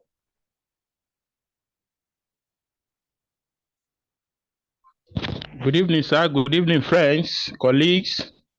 Please, while you were speaking, I was taking note. Please, I will appreciate if more elaborate on the key elements of a facility management, key element, and of course, two, the key strategy of the facility, of the operation, the key element of the facility management and the key strategy for the FM operation. Okay. Did you That get me, question, sir? Paul, is not, I got you, but the question is not very specific. We are talking about module 2 and module 5 topics. You're giving me the topics. Should I start the class again? Now, let me explain. Well, what I'm saying is this. Yeah. You were mentioning people that, like we cannot, as FM cannot do it all alone. Yes. You need to bring in people on board. Yes. Now, why bringing people on board? I heard you were talking about you need to be friendly with people. You need to get along with them so that, the secret or everything within, so they will be able to be free with you. And of course, you will not allow your, the end user or probably the customer now or the people to tell them to the extent that they will be calling, those artisans on their own. You should be able to have free flow information with them. At the best, you can always call them and they will respond to you. So you need to be good with them. So when you mention people, you need to be a good manager of people. Manager. Very good. Very yes, good. You need to Very be good manager of people. I'm trying to be curious about what other things are involved. Aside people, you need to learn to be friendly with them, be good man. What other things are involved? Well, I say key elements. What other things are involved aside people? Okay. Yes. And when you talk about the operations, the general operation, of the FM, what are the things that you should be looking at? Okay. Because what I'm saying is some are already in this field. Some coming in for the first time. That's why, at times we may probably, not understand, the stages and everything. That's why I'm asking this question. Definitely. So if you follow through to the end, you will see certain processes. I dropped quality management processes. I dropped health and safety processes. I talked about service level agreements, about setting up internal SLAs and external SLAs, and everything I've said today, nuggets by nuggets by nuggets, they flow together. So take them one by one, right? And see how you can begin to apply them to change the way things are done around you, okay? So it is the entire class. That's basically what I'm saying. Let me hear from you, Ifoma. Okay, good evening, sir. Sir, please, I just want to understand, because you mentioned SLA, service level agreement. If this SLA is the same thing as the annual maintenance contract that we normally, engage in. Exactly. So your annual maintenance contract is your SLA. If it captures what an SLA should capture, if it captures the specification of the jobs that needs to be done, if it captures the scopes of the job, if it captures the performance expectations or service levels of the jobs, then you can now call your annual maintenance contract the SLA. I have been in an estate before where the annual maintenance contracts they issue did not capture any of these things that an SLA should have. It just simply made a list. We will provide you swimming pool, electricity, security guards, a list, 10 items on that list. And then it went on and on to describe what I cannot do, how much I should pay, when I should pay it. There were like 15 pages describing me, the customer, the constraints, the agreement is placing on me, the customer. I can't bring my pets, all kinds of rules were laid there. But for the FM that is collecting all the money I'm going to pay them, they just had one page where they put 10 line items. How the water is going to be prepared, the quality of water they're going to provide was not broken down. I was expecting to see 3 or 4 pages on water, 2 or 3 pages on electricity, specification, scope, the landscaping, how is it going to be maintained, the regularity or frequency of those jobs, They didn't want to explain any of those things. They just put a list. We will do landscaping, we'll do refuse, we'll do swimming pool, right? So when I jump into the pool and chlorine is blinding me, or when I go into the pool and I meet pebbles and dirt under the pool, I can't complain because the contract I signed with them did not even specify what their obligation will be. So that's what SLA is. It's a two-party agreement that details specifications, scope, and service levels, okay? Solomon. Okay, thank you. Okay, thank you, sir. Video. All right. Can you hear me, please? Yes, that is good. Okay, my question is in the area of SLA contracts as well. I want to know who prepares, though you mentioned it slightly in your response to the last question, I want to know who prepares the terms or the contract which says the scope and what have you that the SLA is to do. Who prepares it? Is it the user or the service provider? And then secondly, on documents, you mentioned documents and record keeping. I want to know if at some point during this program, we'll be learning how to create some of these documents or create templates that will be used for all this record keeping and the likes. Very good. Your second question is straightforward. Yes. The HSC class will teach you that. The maintenance class will teach you the templates for maintenance, the facility motion assessment, and then your projects. 6 projects are 6 different templates with instructions on how to use them, right? So that's the second question. But the first question, there are 3 people involved in an SLA. The end users, the FM, and the vendors, right? The end user and the FM goes into an SLA drafted by the FM, agreed to by the end user. He uses that as his reference point for drafting another SLA with the vendors. Vendors are not supposed to produce SLA terms. They have no business dictating the terms of what you will be paying for. You will be paying for something that the end users have requested, that they made resources available for. So you must listen to what your end users needs to succeed and survive and enjoy their space and provide their productivity. You must listen to that first. So that document is your first document. You work on that SLA, sign it off with management. Then you now go into another round of SLAs with your vendors.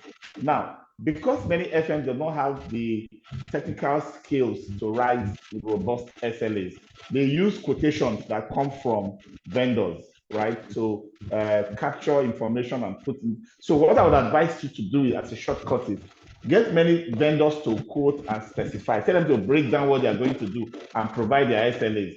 Then put all of them in a table and select the ones that you need, so that it's not from one vendor you are just going to sign to what he brought you. No, you create your own. You have to be the author of the SLA you use to negotiate with any vendor, never the other way around. Okay.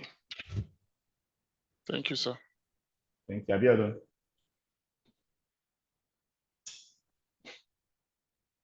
Thank you, sir. So my question is still on this SLA.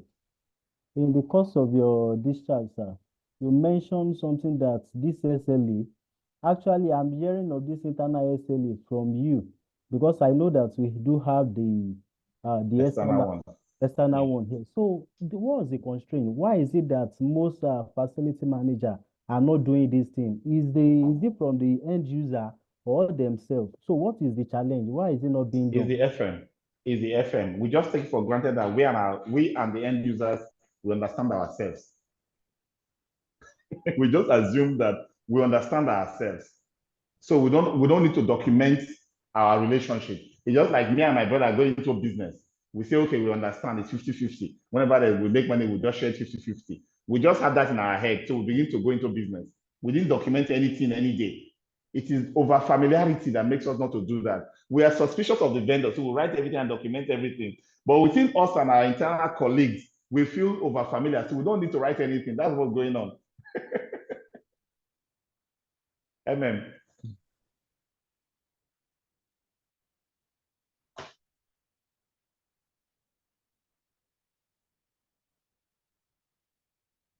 You are talking, but I can't hear you. I think you had that challenge when we were doing introduction before. Check your mic. Ayahu.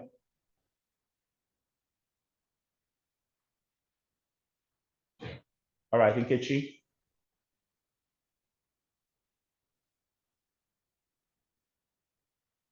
Nkechi, you can speak now.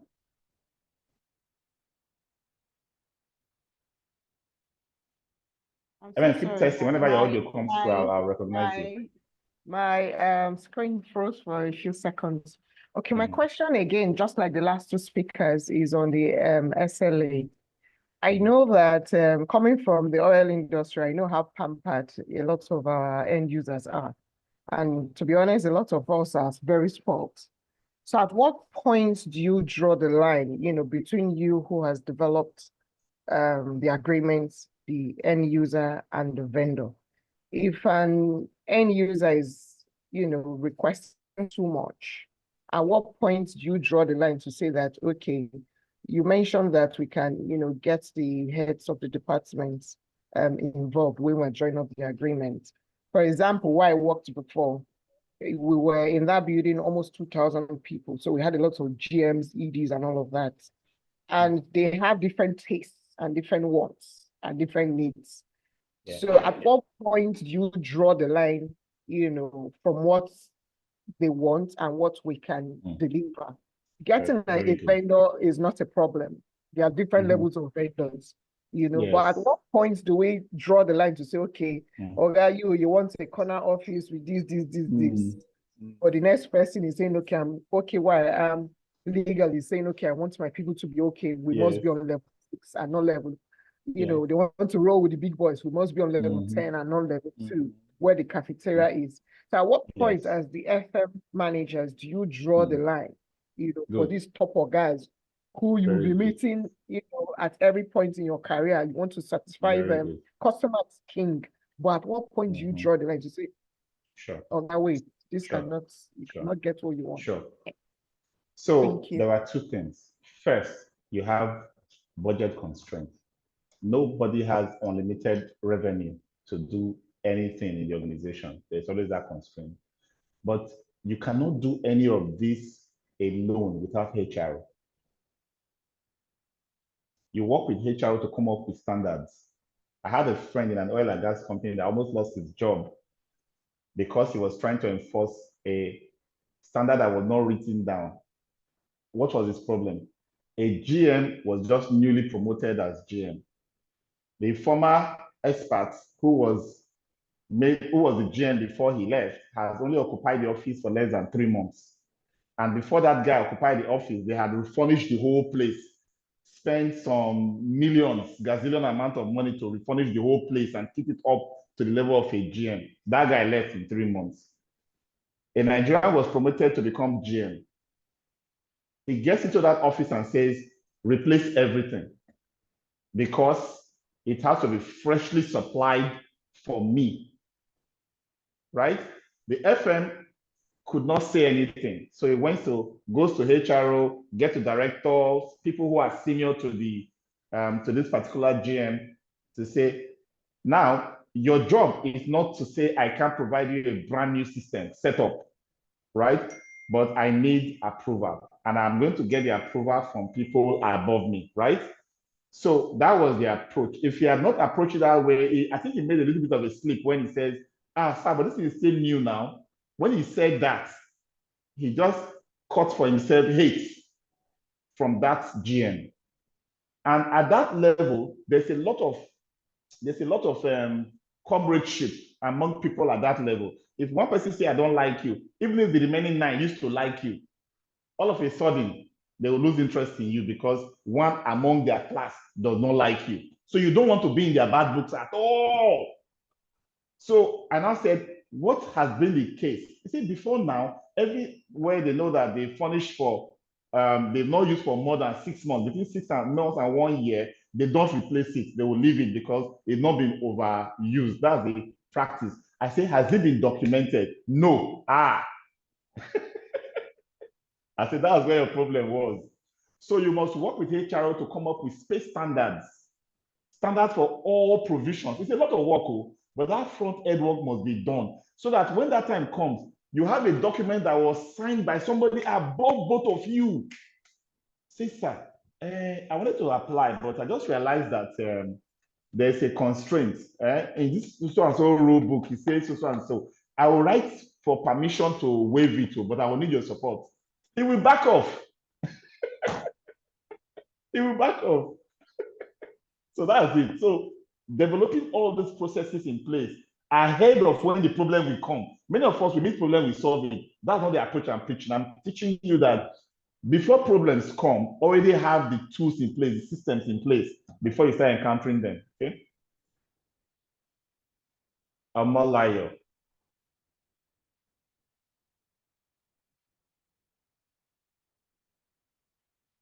You can unmute, you're still muted.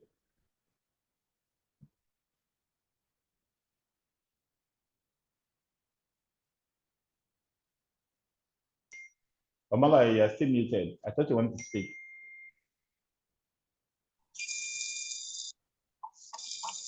Omotayo, is that me? Oh, Omotayo, sorry. Yes. I see, my glasses. Okay. All right, go ahead. Good evening once again. Thank you for the lecture so far. Okay, my question is, in building, in the building that I manage currently, we are having issues whereby the responsibility of the stakeholders are not being taken care of, and it's affecting the job of the service of the facility manager. Mm-hmm. They're not paying their bills, Abby. For example, the ball is bad, and they need to sink another ball. The stakeholders are not forthcoming. And the bad reviews is coming back to the facility managers. They are not seeing it. They are not seeing the tenants, the occupants, the residents are not seeing it as the responsibility of the. So in that situation, what should the facility manager do? Even after the mail has been sent to them to let them know, oh, okay, see, if you check the SLE that was given to you on taking the when you moved in, see this also number, it's explained this and that. They still don't. Yeah, what should one do about that? Thank you.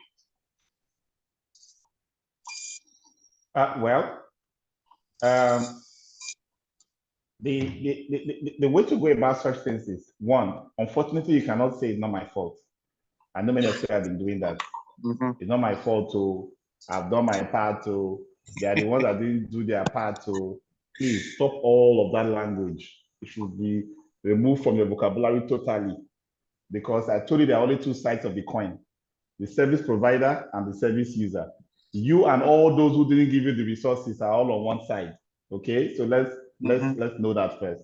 Now, when you propose solutions and a client or a management is not giving you the results, don't just keep reminding.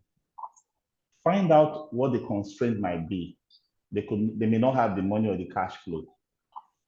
Come up with other alternatives, less costly, less committing options. For example, I need to sink a borehole, 2 million naira. You don't have it. Water is very bad. Can you give me 20,000 naira per week to be getting 2 tankers or 1 tanker of water, so that I will put a budget of 6 weeks of tanker supply until you give me money for the new borehole? What am I trying to say? There are always alternatives. Can we have a discussion with our neighbor to see if we can tap into their own water source, if they have surplus water on their site, and probably be paying them for using water from their site? There are always options. The moment your management does not have the means to meet with your prescription, if you hang on to that prescription, you are only leading your way out. You are showing that you are not aligned. You are showing that you are not a creative and resourceful person, that you want to keep hammering on their failure to explain away why you are failing. No, you can't do that. Okay? So you absorb all the punches from everybody while you are always coming up with new ideas on how to get out of the mess. Okay? Thank you. Aya, can you speak now?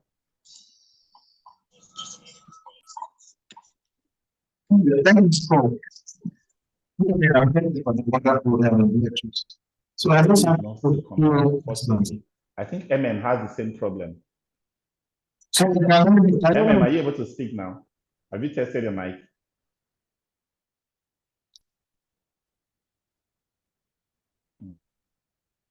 You're muted. Suppose I can go ahead You're and not speaking yet, Speak and see whether it will come true. Esther, can we hear from you then? Oh, maybe it's my end though. Sorry. I will start again. Let me see. My mic, my speaker has been dropping because I'm on headset. I think I hear you now. Go ahead. Okay, thank you so much, sir, for the breakdown. The summary has been amazing. So I just have three questions from the whole slide. First, I don't know if you already, but I know you mentioned something about four core elements in FM, and I think you shared them about people, process, place, and technology, and then over time you listed there are five. So I was hoping to get the fifth one. I don't know if you will explain or if I got some calculations. No, there are either 3 or 4. People, place, process. Technology is the fourth one. Technology can be subsumed inside process. Okay, So I get if you it. call them as 4, you'll be right. But ISO has defined it as 3 because technology is assumed inside process. Okay, that's thank you for that clarity. That's one. Then two is the practical aspect of it. People management. I want to ask question on the slide that have to do with people management. How do you do if your resident or a client who, let's say, they pick a service charge, for example, he or she enjoys services consistently, but they used to pay the service charge. A lot of measures have been put in place, one of which to support services and other, but yet the templates are refused to pay. All the professionalism has been applied to witness, mails, correspondence, still yet that person is refusing. And then we don't have problem for the other. Once you get into that people not paying for services that they've enjoyed, it's a downward spiral from there. Cutting services, fighting them, taking them to court has never helped any FM company ever. It's always a downward spiral. Your best bet is to prevent a situation where people can owe. Don't have any means, by any means, a chance that somebody can owe service charge. Everything is paid for upfront. Go and revisit your management service agreement and your contract with your users. In fact, you have to write off a lot of the debts to start afresh at some point. But you cannot have people consume services and still pay later. It's just like training. People come to training and say, oh, Mr. Paul, I'll pay so and so time later in the future. Once that training has been absorbed, they just go back into their direct debit system and remove the direct debit and send me messages upon no vessel. I had to pay child school fees. I had to pay rent. So next month I will consider you again. I'll be looking for that money for 1.5 years, right? Why? Because services are not tangible. They are intangible. Once it is consumed, it's at the moment of consumption, the person sees the value. Once it's used up, to get money from a tangible source to come and pay for that services become almost impossible. It's a downward spiral from there. So what I advocate for FM and companies managing assets and such is retweak your agreements with people. Use technology, for example, security technology, energy vending technology, water vending technology, access control, all kinds of things, right? To make it impossible for somebody to owe. That's where you need to go to. There are simple things we can recommend, but it just needs to be done at some point to make sure, because if one person owes, does not pay, and is still in that estate, the next person no longer sees the need for him to pay. You start having more and more people not paying. That's why I say it's a downward spiral. If you fight one, you would expect the one that has been paying to support you in fighting that one. That person also look for a chance for that person who did not pay to win so that he too can stop paying. You are always going to be disadvantaged. So whatever you can do to prevent somebody being able to owe, you have to. Okay? It's true. All these things you mentioned is what we are applying yesterday. but I think there's the doesn't the listeners want their houses and then obviously contracting outside make sense to the tenant separately. So they can go to the landlord and they pay the same discharge into the estate account. So they don't pay together. And same runs, this is like a system, you runs over and over and over and over again. So the question is almost like you've shared, I just need some form of clarity because I tried every day it's possible to get funds from this finance and it's not working. I just recently about 2 or 3 days ago, I found that the government has been giving notice to quit and the public is in court. So I think the landlord is. And once they get to court, that's the end. The court case for 3 years, they will not move out, they will not pay you. So don't even get there. So it's a bit complex. It's a bit complex. My best bet for you is tweak your agreement that they will sign before they move in, not after they are moved in. Right? 2, apply technology to prevent somebody from owing. If you must use light, for example, in an estate, you will always use light now. Half of the money that you are going to be paying for light will be going to pay your service charge consistently until you clear your liability. So you can be buying 10,000 naira, only 2,000 is going for your light, the rest 8 is going to your service charge if you refuse to pay it.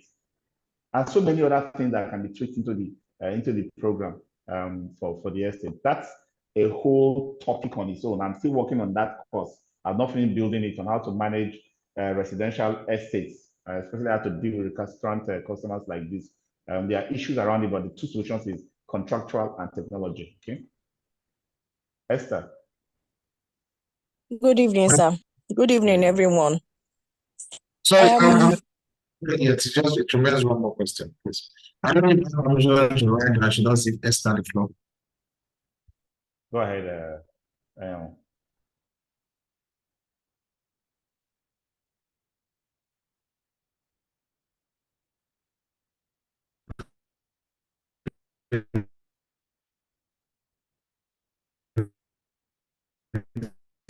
Sorry, is there anyone else is on the SLA? Distance.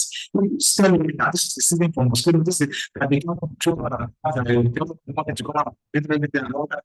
So you remind SLA and how goes on about dealing with this particular vendor.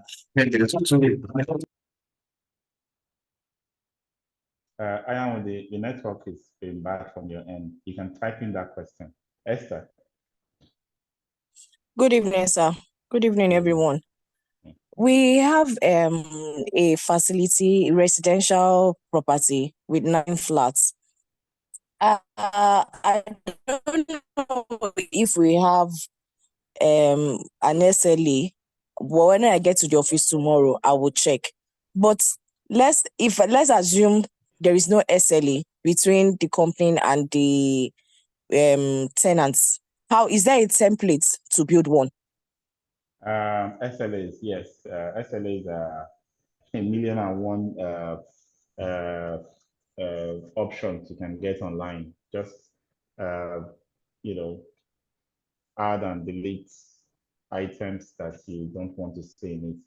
An SLA is supposed to be focused on the particular circumstances of that relationship, right? So even though I have SLAs, for residential, for commercial, for mixed use, for retail, they still have to be specific to the contractual agreements you have with the individuals or the clients in that space. Yes, you can get so many options for SLA templates, okay? Thank you very much, sir. Try and search first. If you search, find something, review it, edit it, let me see. If it's still not good enough, I'll probably share you a redacted version of something I use, okay? Thank you, sir. You're welcome. Emin, can you speak now?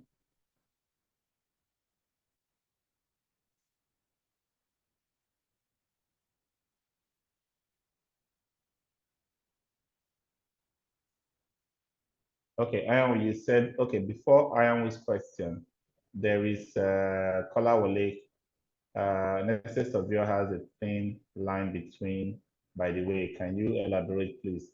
Oh, SS of your is not a facility manager, Kolawole. FM and SS of your is not a thin line at all. The SS of yours tend more towards property management. they are transactional.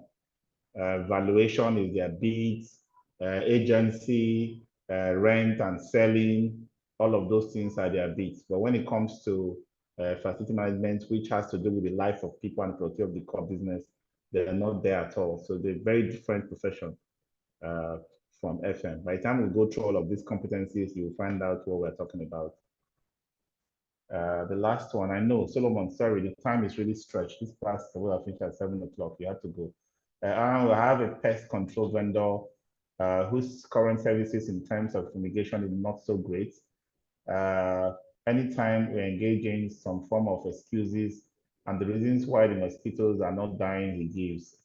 In terms of should I fire him or how? I feel your pain. Fumigation is actually a useless service. It's a shame that we still have fumigation going on in our contracts because you can't use fumigation to kill mosquitoes and keep them away for more than 24 hours. You have to deal with the environment, the wider environment. So a vendor who is fumigating your building in the center of a place where mosquito has ravaged the whole neighborhood cannot do any good. So there's no SLA that can make mosquitoes be gone. If your neighbors are mosquito reading, you will also be mosquito reading, no matter how you fumigate. In fact, those fumigation contracts are useless. I did not fumigate my dwelling place for all my life. So this last time I was traveling with my family, I said, look, we'll be away for a whole week. Let's get somebody to come and fumigate for us. The guy came to fumigate, from one of our sites, the place, he came back a week later. We endured the smell and all the other side effects of the fumigation for 1 week after he had done it a week ago. And within that 1 week, while we're still dealing with the fumigation impact on us, the mosquitoes were with us. It's not it's a useless service. So if I have the time to really talk to you about integrated pest management, we may go in that direction. We should start looking in that direction. Fumigation and chemicals, let's try and find a way to get rid of them. They are not useful to any building. They are a waste of money, and we are creating cancerous environment for ourselves with those contracts. So SLA cannot solve the fumigation problem because it's not a solution for what you're trying to kill, mosquitoes. Forget it. Okay. There will more time. Remind me again in another class. I will bring it up and I will expatiate on IPM, okay? If you can do some research now, go online and search for integrated pest management, IPM. There are a lot of content online about IPM. So that you can start learning how to deal with the issues you have instead of fumigation. All right, thank you very much. That's all we can take for today. Thank you for being here. And I hope you've learned a thing or two. Please, if you are one of those who are still in the installment payment options, we are not shifting ground on the need to either make up 50% or finish your setup.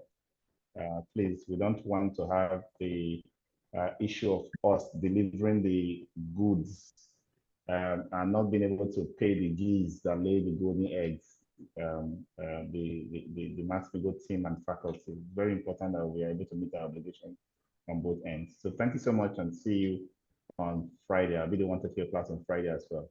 Bye-bye.